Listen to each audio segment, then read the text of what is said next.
Information ਹੈ। Doctor Ambedkar memorial committee ਦੀ ਸਾਲਾਨਾ meeting ਜੋ ਕਿ 24 ਜੁਲਾਈ ਨੂੰ ਰੱਖੀ ਗਈ ਹੈ ਅਤੇ ਮੀਟਿੰਗ ਤੋਂ ਬਾਅਦ ਕਮੇਟੀ ਦੀ ਇਲੈਕਸ਼ਨ ਵੀ ਹੋਵੇਗੀ ਅਤੇ ਸਭ ਮੈਂਬਰਾਂ ਨੂੰ ਬੇਨਤੀ ਹੈ ਕਿ 24 ਜੁਲਾਈ ਨੂੰ ਦੁਪਹਿਰ 12 ਵਜੇ ਬੁੱਧ ਵਿਹਾਰ ਜ਼ਰੂਰ ਪਹੁੰਚੋ। ਸਾਡੇ ਕੋਲ ਹੋਰ ਵੀ ਇਨਫੋਰਮੇਸ਼ਨ ਸਨ, ਪਰ ਮੈਂ ਉਹ ਤੁਹਾਨੂੰ ਦੱਸਣ ਤੋਂ ਪਹਿਲਾਂ ਮੈਂ ਜ਼ਰੂਰੀ ਸਮਝਦਾ ਕਿ ਸਾਡੇ ਮਾਨਯੋਗ ਗੈਸਟ ਕਿਸੇ ਵੀ ਜਾਣ ਪਹਿਚਾਣ ਦੇ ਮੁਹਤਾਜ ਨਹੀਂ ਹਨ। ਸੋ ਮੈਂ ਗੈਸਟਾਂ ਦਾ ਇੰਟਰੋਡਕਸ਼ਨ ਕਰਾ ਦੇਵਾਂ। ਲੇਖ ਰਾਜ ਜੱਖੂ ਜੀ, ਆਪ ਜੀ ਦਾ ਲੋਟਸ ਟੀਵੀ ਤੇ ਬਹੁਤ ਬਹੁਤ ਸਵਾਗਤ ਹੈ। ਥੈਂਕ ਯੂ ਵਤਨ ਸਾਹਿਬ, ਧੰਨਵਾਦ ਤੁਹਾਡਾ। ਲੋਟਸ ਟੀਵੀ ਦੇਖ ਰਹੇ ਸਾਰੇ ਦਰਸ਼ਕਾਂ ਨੂੰ ਨਮੋ ਬੁੱਧਾ, ਜੈ ਭੀਮ, ਜੈ ਪ੍ਰਬੁੱਧ Bharat. So doctor BR Ambedkar committee ਦਾ ਤਹਿ ਦਿਲੋਂ ਧੰਨਵਾਦ ਕਰਦੇ ਹਾਂ, ਜਿਹੜਾ ਸਮੇਂ-ਸਮੇਂ 'ਤੇ ਲੋਟਸ ਟੀਵੀ ਦੇ ਜ਼ਰੀਏ ਪ੍ਰੋਗਰਾਮ ਲਿਆਉਂਦੇ ਆ ਔਰ ਸਾਨੂੰ ਡਿਸਕਸ਼ਨ ਕਰਨ ਦਾ ਮੌਕਾ ਦਿੰਦੇ। ਸੋ ਧੰਨਵਾਦ ਇੱਕ ਵਾਰੀ ਫਿਰ ਵਤਨ ਸਾਹਿਬ, ਅਤੇ ਇੱਕ ਵਾਰੀ ਫਿਰ ਸਾਰੇ ਦਰਸ਼ਕਾਂ ਨੂੰ ਨਮੋ ਬੁੱਧਾ, ਜੈ ਭੀਮ, ਜੈ Bharat. Thank you very much.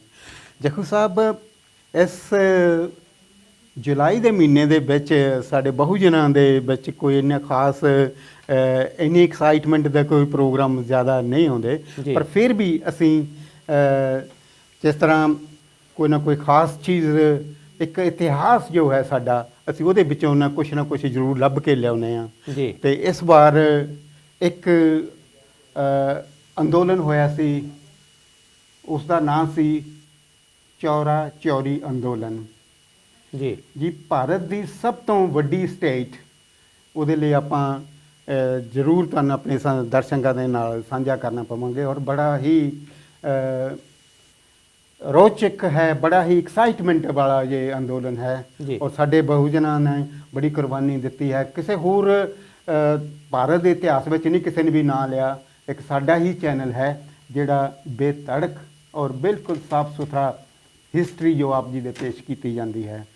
ਤਾਂ ਇਹ ਹੈ ਭਾਰਤ ਦੀ ਸਭ ਤੋਂ ਵੱਡੀ ਸਟੇਟ ਉੱਤਰ ਪ੍ਰਦੇਸ਼, ਜ਼ਿਲ੍ਹਾ ਗੋਰਖਪੁਰ ਵਿੱਚ ਇੱਕ ਛੋਟਾ ਜਿਹਾ ਸ਼ਹਿਰ ਹੈ ਜਿਸ ਦਾ ਨਾਂ ਹੈ ਚੌਰੀ ਚੌਰਾ। ਇਸ ਛੋਟੇ ਜਿਹੇ ਕਸਬੇ ਵਿੱਚ ਬਹੁਜਨਾਂ ਦਾ ਬਹੁਤ ਹੀ ਫਖਰ ਕਰਨ ਵਾਲਾ, ਬਹੁਤ ਹੀ ਬੜਾ ਮਾਣ ਕਰਨ ਵਾਲਾ ਇਤਿਹਾਸ ਹੈ। ਉਹ ਇਸ ਤਰ੍ਹਾਂ ਹੈ ਕਿ 4 ਫਰਵਰੀ 1922 ਨੂੰ ਚੌਰੀ ਚੌਰਾ ਵਿੱਚ ਇੱਕ ਘਟਨਾ ਘਟੀ ਸੀ। ਨਾ ਕਿ ਸਿਰਫ ਭਾਰਤ ਵਿੱਚ ਹੀ, ਸਗੋਂ ਸਾਰੀ ਦੁਨੀਆ ਵਿੱਚ ਬਹੁਜਨ ਸੂਰਬੀਰਾਂ ਦੀ ਕੁਰਬਾਨੀ ਨੂੰ ਯਾਦ ਕੀਤਾ ਜਾਂਦਾ ਹੈ। ਇਸੇ ਦਿਨ ਹੀ ਦਲਿਤਾਂ, ਬਹੁਜਨਾਂ ਅਤੇ ਮੁਸਲਮਾਨਾਂ ਨੇ ਇਕੱਠੇ ਹੋ ਕੇ ਉੱਚ ਜਾਤੀ ਜ਼ਿਮੀਂਦਾਰ ਅਤੇ ਬਰਤਾਨਵੀ ਸਾਮਰਾਜ ਦੇ ਸਾਂਝੇ ਗੱਠਜੋੜ ਨੂੰ ਖੁੱਲ੍ਹੇਆਮ ਲਲਕਾਰਿਆ ਅਤੇ ਚੌਰੀ ਚੌਰਾ ਇਲਾਕੇ ਵਿੱਚ ਇੱਕ ਆਪਣਾ ਦਬਦਬਾ ਕਾਇਮ ਕੀਤਾ ਸੀ। ਬੇਸ਼ੱਕ ਇਹ ਅੰਦੋਲਨ ਅੰਗਰੇਜ਼ਾਂ ਦੇ ਖਿਲਾਫ ਸੀ ਅਤੇ ਕਾਂਗਰਸ ਅਤੇ ਮੋਹਨਦਾਸ ਕਰਮਚੰਦ ਗਾਂਧੀ ਦੀ ਕਿਸਾਨ ਵਿਰੋਧੀ ਨੀਤੀਆਂ ਦੇ ਖਿਲਾਫ ਇੱਕ ਬਹੁਤ ਬੜੀ ਚੇਤਾਵਨੀ ਸੀ ਜੋ ਕਿ ਸਾਡੇ ਸੂਰਬੀਰਾਂ ਨੇ ਦਿੱਤੀ। ਇਤਿਹਾਸ ਦੇ ਦਸਤਾਵੇਜ਼ਾਂ ਦੇ ਆਧਾਰ 'ਤੇ ਪ੍ਰਮਾਣ ਹਨ, ਸਬੂਤ ਹਨ ਕਿ ਚੌਰੀ ਚੌਰਾ ਦਾ ਗਰੀਬ ਜਨਤਾ ਨੇ ਇਕਜੁੱਟ ਹੋ ਕੇ ਆਵਾਜ਼ ਬੁਲੰਦ ਕੀਤੀ। ਜਿਸ ਤਰ੍ਹਾਂ ਆਪ ਸਭ ਜਾਣਦੇ ਹੋ ਕਿ ਕਿਸੇ ਵੀ ਦੇਸ਼ ਦੇ ਜੋ ਕਾਨੂੰਨ ਹੈ ਉਹ ਪਾਰਲੀਮੈਂਟ ਵਿੱਚ ਬਣਦੇ ਹਨ, ਪਰ ਉਹਨੂੰ ਜੋ ਪਾਰਲੀਮੈਂਟ 'ਚ ਬਣੇ ਕਾਨੂੰਨ ਆ, ਉਹਨੂੰ ਲਾਗੂ ਕਰਨਾ, ਉਹਦੀ ਹਿਫਾਜ਼ਤ ਕਰਨਾ ਜੋ ਹੈ ਉਹ ਪਿੰਡਾਂ ਦੇ, ਸ਼ਹਿਰਾਂ ਦੇ ਜੋ ਥਾਣੇ ਆ, ਪੁਲਿਸ ਸਟੇਸ਼ਨਸ ਆ, ਉਹਨਾਂ ਦੇ ਵਿੱਚ ਉਹ ਕੀਤੀ ਜਾਂਦੀ ਆ। ਪਿੰਡੀ ਅਬੈਦਤ ਦਾ ਸਭ ਤੋਂ ਨਜ਼ਦੀਕ ਜਿਹੜਾ ਬਰਤਾਨਵੀ ਕਾਨੂੰਨ ਦਾ ਕੇਂਦਰ ਸੀ, ਜੋ ਵੀ ਕਾਨੂੰਨ ਦੀ ਰੱਖਿਆ ਕੀਤੀ ਜਾਂਦੀ ਸੀ, ਉਹ ਥਾਣਿਆਂ ਦੇ ਵਿੱਚ ਹੀ ਹੋਣੀ ਸੀਗੀ। ਕਾਨੂੰਨ ਦਾ ਕੇਂਦਰ ਸੀ ਜਿਹੜਾ ਥਾਣਾ ਸੀ, ਜਿੱਥੇ ਬਹੁਜਨ ਆਪਣਾ ਵਿਰੋਧ ਜ਼ਾਹਰ ਕਰ ਸਕਦੇ ਸੀ।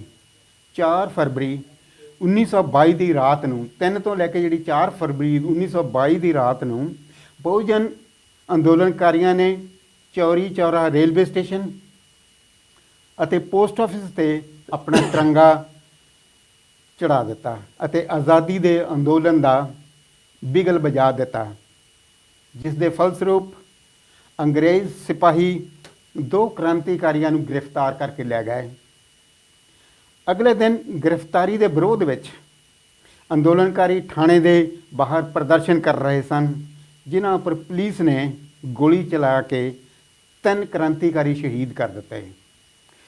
ਤੇ ਇਸ ਦੇ ਜਵਾਬ ਵਿੱਚ ਭੜਕੇ ਹੋਏ ਕ੍ਰਾਂਤੀਕਾਰੀਆਂ ਨੇ ਸੰਪਤ ਚੁਮਾਰ ਦੀ ਅਗਵਾਈ ਦੇ ਹੇਠ ਚੌਰੀ ਚੌਰਾ ਥਾਣੇ ਨੂੰ ਅੱਗ ਲਾ ਦਿੱਤੀ, ਜਿਸ ਵਿੱਚ ਚੀਫ ਪੁਲਿਸ ਆਫੀਸਰ ਸਮੇਤ 22 ਪੁਲਿਸ ਕਰਮਚਾਰੀ ਜਿੰਦਾ ਜਲ ਗਏ। ਬਰਤਾਨਵੀ ਪੁਲਿਸ ਨੇ 225 ਅੰਦੋਲਨਕਾਰੀਆਂ ਨੂੰ ਹਿਰਾਸਤ ਵਿੱਚ ਲਿਆ।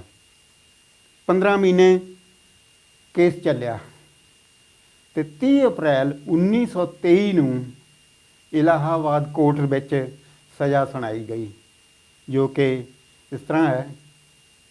19 ਅੰਦੋਲਨਕਾਰੀਆਂ ਨੂੰ ਫਾਂਸੀ ਦਿੱਤੀ। ਇੱਕ ਦਿਨ ਵਿੱਚ 19 ਜੋ ਬਹੁਜਨ ਅੰਦੋਲਨਕਾਰੀ ਸੀ ਉਹਨਾਂ ਨੂੰ ਫਾਂਸੀ ਦੀ ਸਜ਼ਾ ਹੋਈ ਤੇ 14 ਨੂੰ ਉਮਰ ਕੈਦ ਹੋਈ। 19 ਨੂੰ 8 ਸਾਲ ਦੀ ਕੈਦ ਹੋਈ ਅਤੇ 57 ਨੂੰ 5 ਸਾਲ ਦੀ ਕੈਦ ਹੋਈ ਤੇ 20 ਜਣਿਆਂ ਨੂੰ 3 ਸਾਲ ਦੀ ਕੈਦ ਹੋਈ ਤੇ 3 ਨੂੰ 2 ਸਾਲ ਦੀ ਕੈਦ ਹੋਈ। ਮੈਂ ਆਪਣੇ ਵੱਲੋਂ ਡਾਕਟਰ ਅੰਬੇਦਕਰ ਮੈਮੋਰੀਅਲ ਕਮੇਟੀ ਵੱਲੋਂ ਡੋਟਸ ਟੀਮ ਵੱਲੋਂ ਕੋਟੀ ਕੋਟੀ ਨਮਨ ਇਹਨਾਂ ਸ਼ਹੀਦਾਂ ਨੂੰ, ਜਿਨ੍ਹਾਂ ਦੀ ਕੁਰਬਾਨੀ ਨੂੰ ਅਸੀਂ ਸਦਾ ਹੀ ਨਮਨ ਕਰਦੇ ਹਾਂ। Thank you. ਦੁਨੀਆ ਭਰ ਦੇ ਇਤਿਹਾਸਕਾਰਾਂ ਨੇ ਇਸ ਅੰਦੋਲਨ ਦਾ ਜ਼ਿਕਰ ਕੀਤਾ, ਪਰ ਸਾਡੀ ਸਰਕਾਰ ਨੂੰ ਕਦੀ ਇਹ ਯਾਦ ਹੀ ਨਹੀਂ ਆਇਆ, ਕਿਤੇ ਕਿਸੇ ਪਾਸੇ ਜ਼ਿਕਰ ਤੱਕ ਨਹੀਂ ਹੈਗਾ, ਜੋ ਕਿ ਸਾਡੇ ਨਾਲ ਬਹੁਜਨਾਂ ਦੇ ਨਾਲ ਇਹ ਸਦਾ ਹੀ ਇਤਿਹਾਸ ਦਾ ਹੁੰਦਾ ਰਿਹਾ। ਸਾਡਾ ਕੋਈ ਵੀ ਕਿਸੇ ਨੇ ਕਿਸੇ ਪਾਸੇ ਸਾਡੀ ਬਹਾਦਰੀ ਦਾ ਕੋਈ ਕਿੱਸਾ ਨਹੀਂ ਦੱਸਿਆ ਜਾਂਦਾ। ਤੁਸੀਂ ਜ਼ਿਆਦਾ ਕੀ ਕਰਨਾ, ਅਸੀਂ ਆਪ ਦੇਖਦੇ ਹਾਂ, ਸਾਡੇ ਦੇਖਣ ਦੀ ਗੱਲ ਹੈ। ਅਸੀਂ ਗੱਲ ਕਰ ਰਹੇ ਹਾਂ 1971 ਦੀ। 1971 ਦੀ ਭਾਰਤ ਨੇ 13 ਦਿਨਾਂ ਦੇ ਵਿੱਚ ਦੁਨੀਆ ਦੇ ਵਿੱਚ ਇੱਕ ਨਵਾਂ ਰਾਸ਼ਟਰ ਬਣਾ ਕੇ ਦਿਖਾ ਦਿੱਤਾ, ਜਿਹਦਾ ਨਾਮ ਸੀ ਬੰਗਲਾਦੇਸ਼। ਉਸ ਬੰਗਲਾਦੇਸ਼ ਦੇ ਵਿੱਚ ਜਿਹੜੇ ਮਾਨਿਕ ਸ਼ਾਹ ਫੌਜ ਦੇ ਜਰਨੈਲ ਸੀ, ਫੌਜ ਦੇ ਵੱਡੇ ਅਫਸਰ ਸੀ, ਉਹਨਾਂ ਦੀ ਫੋਟੋ ਆਉਂਦੀਆਂ, ਮਾਨਿਕ ਸ਼ਾਹ ਦੀਆਂ ਆਉਂਦੀਆਂ, ਜਗਜੀਤ ਸਿੰਘ ਅਰੋੜਾ ਦੀਆਂ ਫੋਟੋ ਆਉਂਦੀਆਂ। ਇੰਦਰਾ ਗਾਂਧੀ ਤੇ ਤਾਂ ਆਉਣੀਆਂ ਸੀਗੀਆਂ ਕਿਉਂਕਿ ਉਹ ਪ੍ਰਧਾਨ ਮੰਤਰੀ ਸੀ। ਪਰ ਮੈਨੂੰ ਇੱਕ ਗੱਲ ਦੱਸਿਓ ਕਿ ਜੋ ਡਿਫੈਂਸ ਮਿਨਿਸਟਰ ਸੀ ਉਸ ਵੇਲੇ ਦਾ, ਉਹਦੀਆਂ ਤੁਸੀਂ ਕਿੰਨੀਆਂ ਕੁ ਫੋਟੋ ਦੇਖੀਆਂ? ਉਸ ਵੇਲੇ ਡਿਫੈਂਸ ਮਿਨਿਸਟਰ ਸੀ ਸਾਡੇ ਬਹੁਤ ਹੀ ਸਤਿਕਾਰਯੋਗ ਬਾਬੂ ਜਗਜੀਵਨ ਰਾਮ ਜੀ। ਸਾਡੇ ਨਾਲ ਇਹੀ ਸਾਡੀ ਤਰਾਸਦੀ ਆ ਕਿ ਸਾਡਾ ਜੋ ਇਤਿਹਾਸ ਹੈ ਜਾਂ ਤੁਹਾਨੂੰ ਤੋੜ ਮਰੋੜ ਕੇ ਪੇਸ਼ ਕੀਤਾ ਜਾਂਦਾ ਜਾਂ ਬਿਲਕੁਲ ਹੀ ਨਹੀਂ ਕੀਤਾ ਜਾਂਦਾ।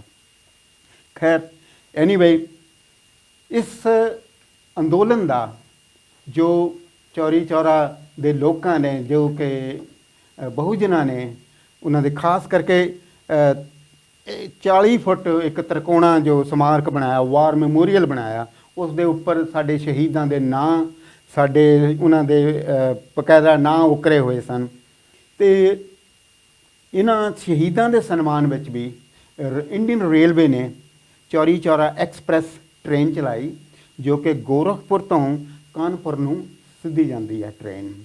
ਹਾਂ, ਇੱਕ ਦਿੱਲੀ ਤੋਂ ਜੋ ਟ੍ਰੇਨ ਸਿਆਲਦਾ ਤੱਕ ਜਾਂਦੀ ਹੈ, ਬੇਸ਼ੱਕ ਉੱਤੇ ਗੱਡੀ ਰੁਕਦੀ ਨਹੀਂ ਹੈਗੀ, ਪਰ ਉਹ ਉਸੇ ਮੇਨ ਰੋਡ ਦੇ ਮੇਨ ਲਾਈਨ ਦੇ ਉੱਤੇ ਆਉਂਦਾ ਹੈ ਚੌਰਾ ਚੌਰੀ।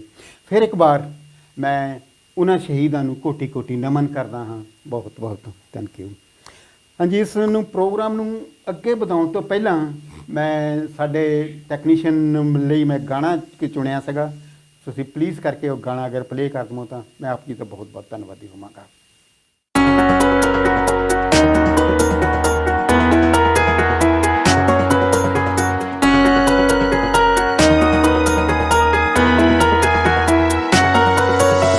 लाल हो तुम भीम के, सबको दिखा सकते हो तुम, सबको दिखा सकते हो तुम। लाल हो तुम भीम के, सबको दिखा सकते हो तुम। कर चलो मिलकर तो दुनिया को झुका सकते हो तुम। लाल लाल हो तुम भीम के सबको दिखा सकते हो तुम। लाल हो तुम भीम के सबको दिखा सकते हो तुम। लाल हो तुम भीम के सबको दिखा सकते हो तुम।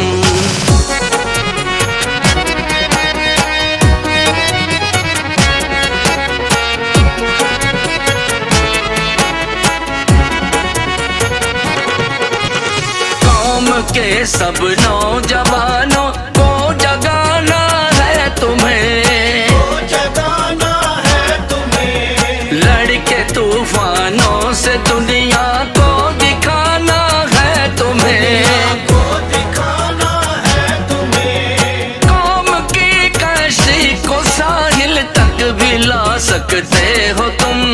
घर चलो मिलकर तो दुनिया को झुका सकते हो तुम। लाल हो तुम भीम के सबको दिखा सकते हो तुम। लाल हो तुम भीम के सबको दिखा सकते हो तुम। लाल हो तुम भीम के सबको दिखा सकते हो तुम।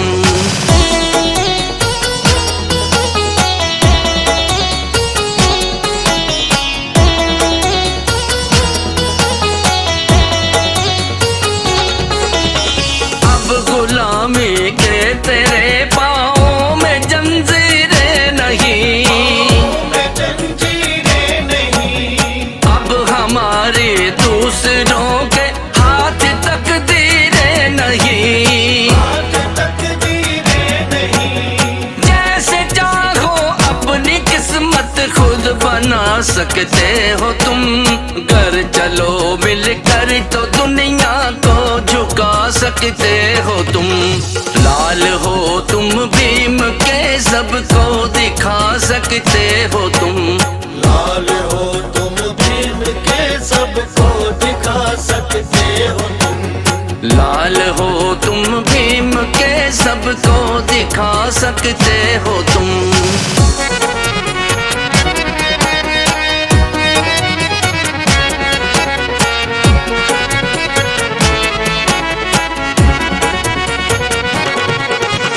जो गरीबों के लिए जी जान से लड़ते रहे, जान से लड़ते रहे। सामने आया जो हर तूफान से लड़ते रहे। तूफान से लड़ते रहे। उनके एहसानों का बदला अब चुका सकते हो तुम। घर चलो मिलकर तो दुनिया को झुका सकते हो तुम। लाल हो तुम भीम के सबको दिखा सकते हो तुम। लाल हो तुम भीम के सबको दिखा सकते हो तुम। लाल हो तुम भीम के सबको दिखा सकते हो तुम।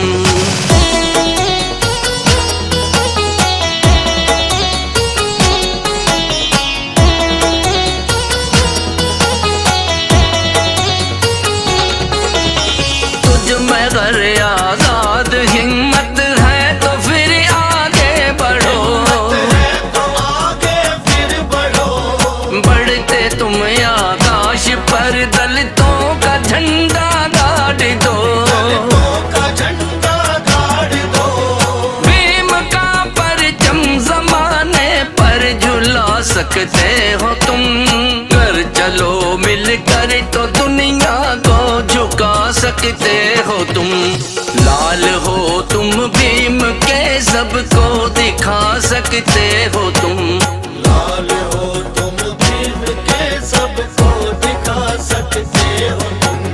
लाल हो तुम भीम के सबको दिखा सकते हो तुम।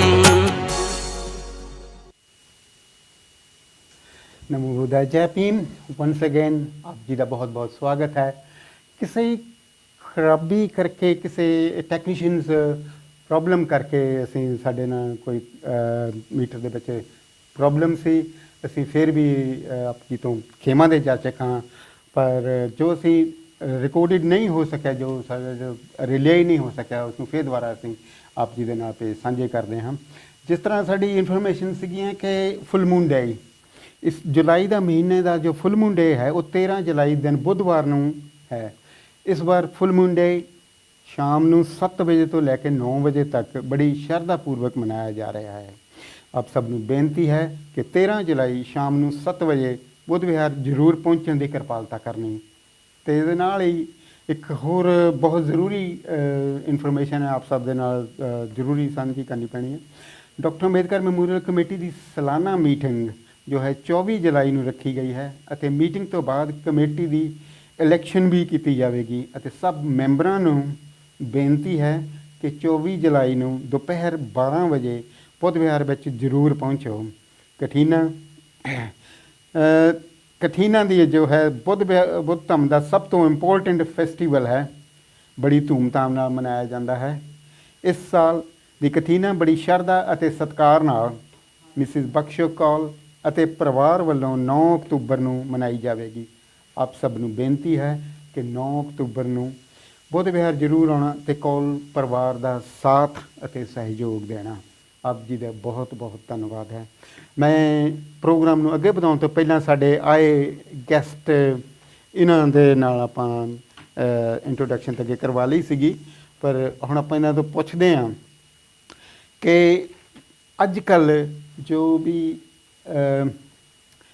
ਰਾਸ਼ਟਰਪਤੀ ਦੀ ਚੋਣ ਆ, ਇਹਦੇ ਨਾਲ ਅੱਜ ਜੋ ਪ੍ਰੋਗਰਾਮ ਹੈ ਇਹਦੇ ਵਿੱਚ ਆਪਾਂ ਅੱਜ ਰਾਸ਼ਟਰਪਤੀ ਚੋਣ ਦੀ ਗੱਲ ਕਰਾਂਗੇ, ਅਗਨੀਪਥ ਦੀ ਗੱਲ ਕਰਾਂਗੇ, ਜਿਮਨੀ ਚੋਣਾਂ ਦੀ ਗੱਲ ਕਰਾਂਗੇ, ਜੋ ਵੀ ਥੋੜ੍ਹੇ ਬਹੁਤ ਆਪਣੇ ਕੋਲ ਮਿੰਟ ਰਹਿੰਦੇ ਆ ਉਹਨੂੰ ਆਪਾਂ ਇਸ ਤਰ੍ਹਾਂ ਜੀ। ਅੱਛਾ ਜੀ, ਆਪਣੇ ਜਖੂ ਸਾਹਿਬ ਜੋ ਰਾਸ਼ਟਰਪਤੀ ਆ ਜੋ ਅਖੀਰ ਦੇ ਤੇ ਪੋਲੀਟੀਕਲ ਜੋ ਐਂਡ ਹੋ ਜਾਂਦਾ, ਉਸ ਤੋਂ ਅੱਗੇ ਫਿਰ ਉਹ ਕਿਸੇ ਪੋਲੀਟੀਕਲ ਕਿਸੇ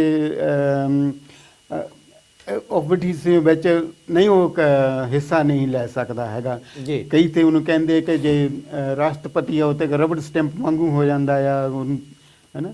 ਰਾਸ਼ਟਰਪਤੀ ਦੀ ਚੋਣ ਕਿੰਨੇ ਸਾਲ ਬਾਅਦ ਹੁੰਦੀ ਹੈ? ਜੀ ਵਤਨ ਸਾਹਿਬ, ਇੱਕ ਵਾਰੀ ਫਿਰ ਲੋਟਸ ਟੀਵੀ ਦੇਖ ਰਹੇ ਸਾਰੇ ਦਰਸ਼ਕਾਂ ਨੂੰ ਨਮੋ ਬੁੱਧਾ, ਜੈ ਭੀਮ, ਜੈ ਪ੍ਰਬੁੱਧ ਭਾਰਤ। ਸੋ ਧੰਨਵਾਦ ਬਦਨ ਸਾਹਿਬ ਤੁਹਾਡਾ, ਤੁਸੀਂ ਪਹਿਲਾਂ ਜਿਹੜੀ ਇਨਫੋਰਮੇਸ਼ਨ ਦਰਸ਼ਕਾਂ ਨਾਲ ਸਾਂਝੀ ਕੀਤੀ ਆ। ਸੋ ਨਾਲ ਦੀ ਨਾਲ ਤੁਸੀਂ ਜਿਹੜੇ ਜੁਲਾਈ ਮਹੀਨੇ ਦਾ ਅੰਦੋਲਨ ਚੋਰੀ ਚੋਰਾ ਜਿਹੜਾ ਭਾਰਤ ਦੇ ਸਭ ਤੋਂ ਵੱਡੇ ਸੂਬੇ ਉੱਤਰ ਪ੍ਰਦੇਸ਼ 'ਚ 1922 'ਚ ਵਾਪਰਿਆ ਸੀ, ਉਹਦਾ ਜ਼ਿਕਰ ਸਾਂਝਾ ਕੀਤਾ ਆ। ਸੋ ਬਹੁਤ ਵਧੀਆ ਤੁਸੀਂ ਇਨਫੋਰਮੇਸ਼ਨਾਂ ਦਿੱਤੀਆਂ। ਸੋ ਨਾਲ ਦੀ ਨਾਲ ਜਿਹੜੀ ਸਾਲਾਨਾ ਚੋਣ ਆ 24 ਜੁਲਾਈ ਨੂੰ ਕਮੇਟੀ ਦੀ ਹੋ ਰਹੀ ਆ, ਉਹਦੀ ਵੀ ਇਨਫੋਰਮੇਸ਼ਨ ਦਿੱਤੀ, ਉਹਦੇ ਵਿੱਚ ਵੀ ਜ਼ਰੂਰ ਮੈਂਬਰ ਸਾਹਿਬਾਨ ਹਿੱਸਾ ਲੈਣ। ਸੋ ਅੱਜ ਦਾ ਜਿਹੜਾ ਆਪਣਾ ਇਹ ਪ੍ਰੋਗਰਾਮ, ਆਪਣੇ ਕੋਲ ਜਿੰਨਾ ਵੀ ਸਮਾਂ ਮਿਲਿਆ ਕੋਈ ਅੱਜ ਦਾ ਜਿਹੜਾ ਪ੍ਰੋਗਰਾਮ ਆਪਾਂ ਕਰਨ ਜਾ ਰਹੇ ਹਾਂ, ਸੋ ਹਲਕਾ ਫੁਲਕਾ ਪ੍ਰੋਗਰਾਮ ਕਹਿ ਸਕਦੇ ਹਾਂ। ਸੋ ਜਿਹੜੇ 2-3 ਵਿਸ਼ੇ ਤੁਸੀਂ ਚੁਣੇ ਆ ਜਾਂ ਲੈ ਕੇ ਆਏ ਆ, ਉਹਨਾਂ ਵਿਸ਼ਿਆਂ 'ਤੇ ਆਪਾਂ ਜਿਹੜੀ ਆ ਵਿਚਾਰ ਚਰਚਾ ਕਰਾਂਗੇ ਜੀ। ਸੋ ਉਹਦੇ ਵਿੱਚ ਇੱਕ ਤਾਂ ਤੁਸੀਂ ਸਭ ਤੋਂ ਪਹਿਲਾਂ ਜਿਹੜਾ ਮੇਨ ਆਪਣੀ ਜਿਹੜੀ ਆ ਜ਼ਿਕਰ ਕੀਤਾ, ਰਾਸ਼ਟਰਪਤੀ ਦੀ ਚੋਣ ਇਸ ਮਹੀਨੇ 22 ਜੁਲਾਈ ਨੂੰ ਹੋਣ ਜਾ ਰਹੀ ਆ। ਸੋ 5 ਸਾਲ ਬਾਅਦ ਰਾਸ਼ਟਰਪਤੀ ਦੀ ਚੋਣ ਕੀਤੀ ਜਾਂਦੀ ਹੈ। ਸੋ 22 ਜੁਲਾਈ ਨੂੰ ਅਤੇ 25 ਜੁਲਾਈ ਨੂੰ ਜਿਹੜਾ ਰਾਸ਼ਟਰਪਤੀ ਦੀ ਜਿਹੜੀ ਆ ਮਿਆਦ ਖਤਮ ਹੋਣ ਜਾ ਰਹੀ, ਉਦੋਂ ਪਹਿਲਾਂ ਨਵਾਂ ਰਾਸ਼ਟਰਪਤੀ ਚੁਣਨਾ ਜ਼ਰੂਰੀ ਹੁੰਦਾ ਜੀ। ਸੋ ਇਹਦੇ ਨਾਲ ਨਾਲ ਆਪਾਂ ਜਿਹੜਾ ਇੱਕ ਬਹੁਤ ਵੱਡਾ ਅੰਦੋਲਨ ਭਾਰਤ ਦੀ ਧਰਤੀ 'ਤੇ ਇਸ ਟਾਈਮ ਚੱਲ ਰਿਹਾ, ਅਗਨੀਪਥ ਇੱਕ ਯੋਜਨਾ ਸੈਂਟਰ ਸਰਕਾਰ ਲੈ ਕੇ ਆਈ ਸੀ, ਉਹਦੇ ਅਗੇਂਸਟ ਭਾਰਤ ਵਿੱਚ ਬਹੁਤ ਸਾਰੇ ਪ੍ਰੋਟੈਸਟ ਹੋ ਰਹੇ ਆ। ਜਿਸ ਤਰ੍ਹਾਂ ਮੰਡਲ ਕਮਿਸ਼ਨ ਦੀ ਜਿਹੜੀ ਰਿਪੋਰਟ ਲਾਗੂ ਹੋਈ ਸੀ 1992, ਜਿਸ ਤਰ੍ਹਾਂ ਉਦੋਂ ਇੱਕ ਬਹੁਤ ਸਾਰੇ ਪ੍ਰੋਟੈਸਟ ਹੋਏ ਸੀ।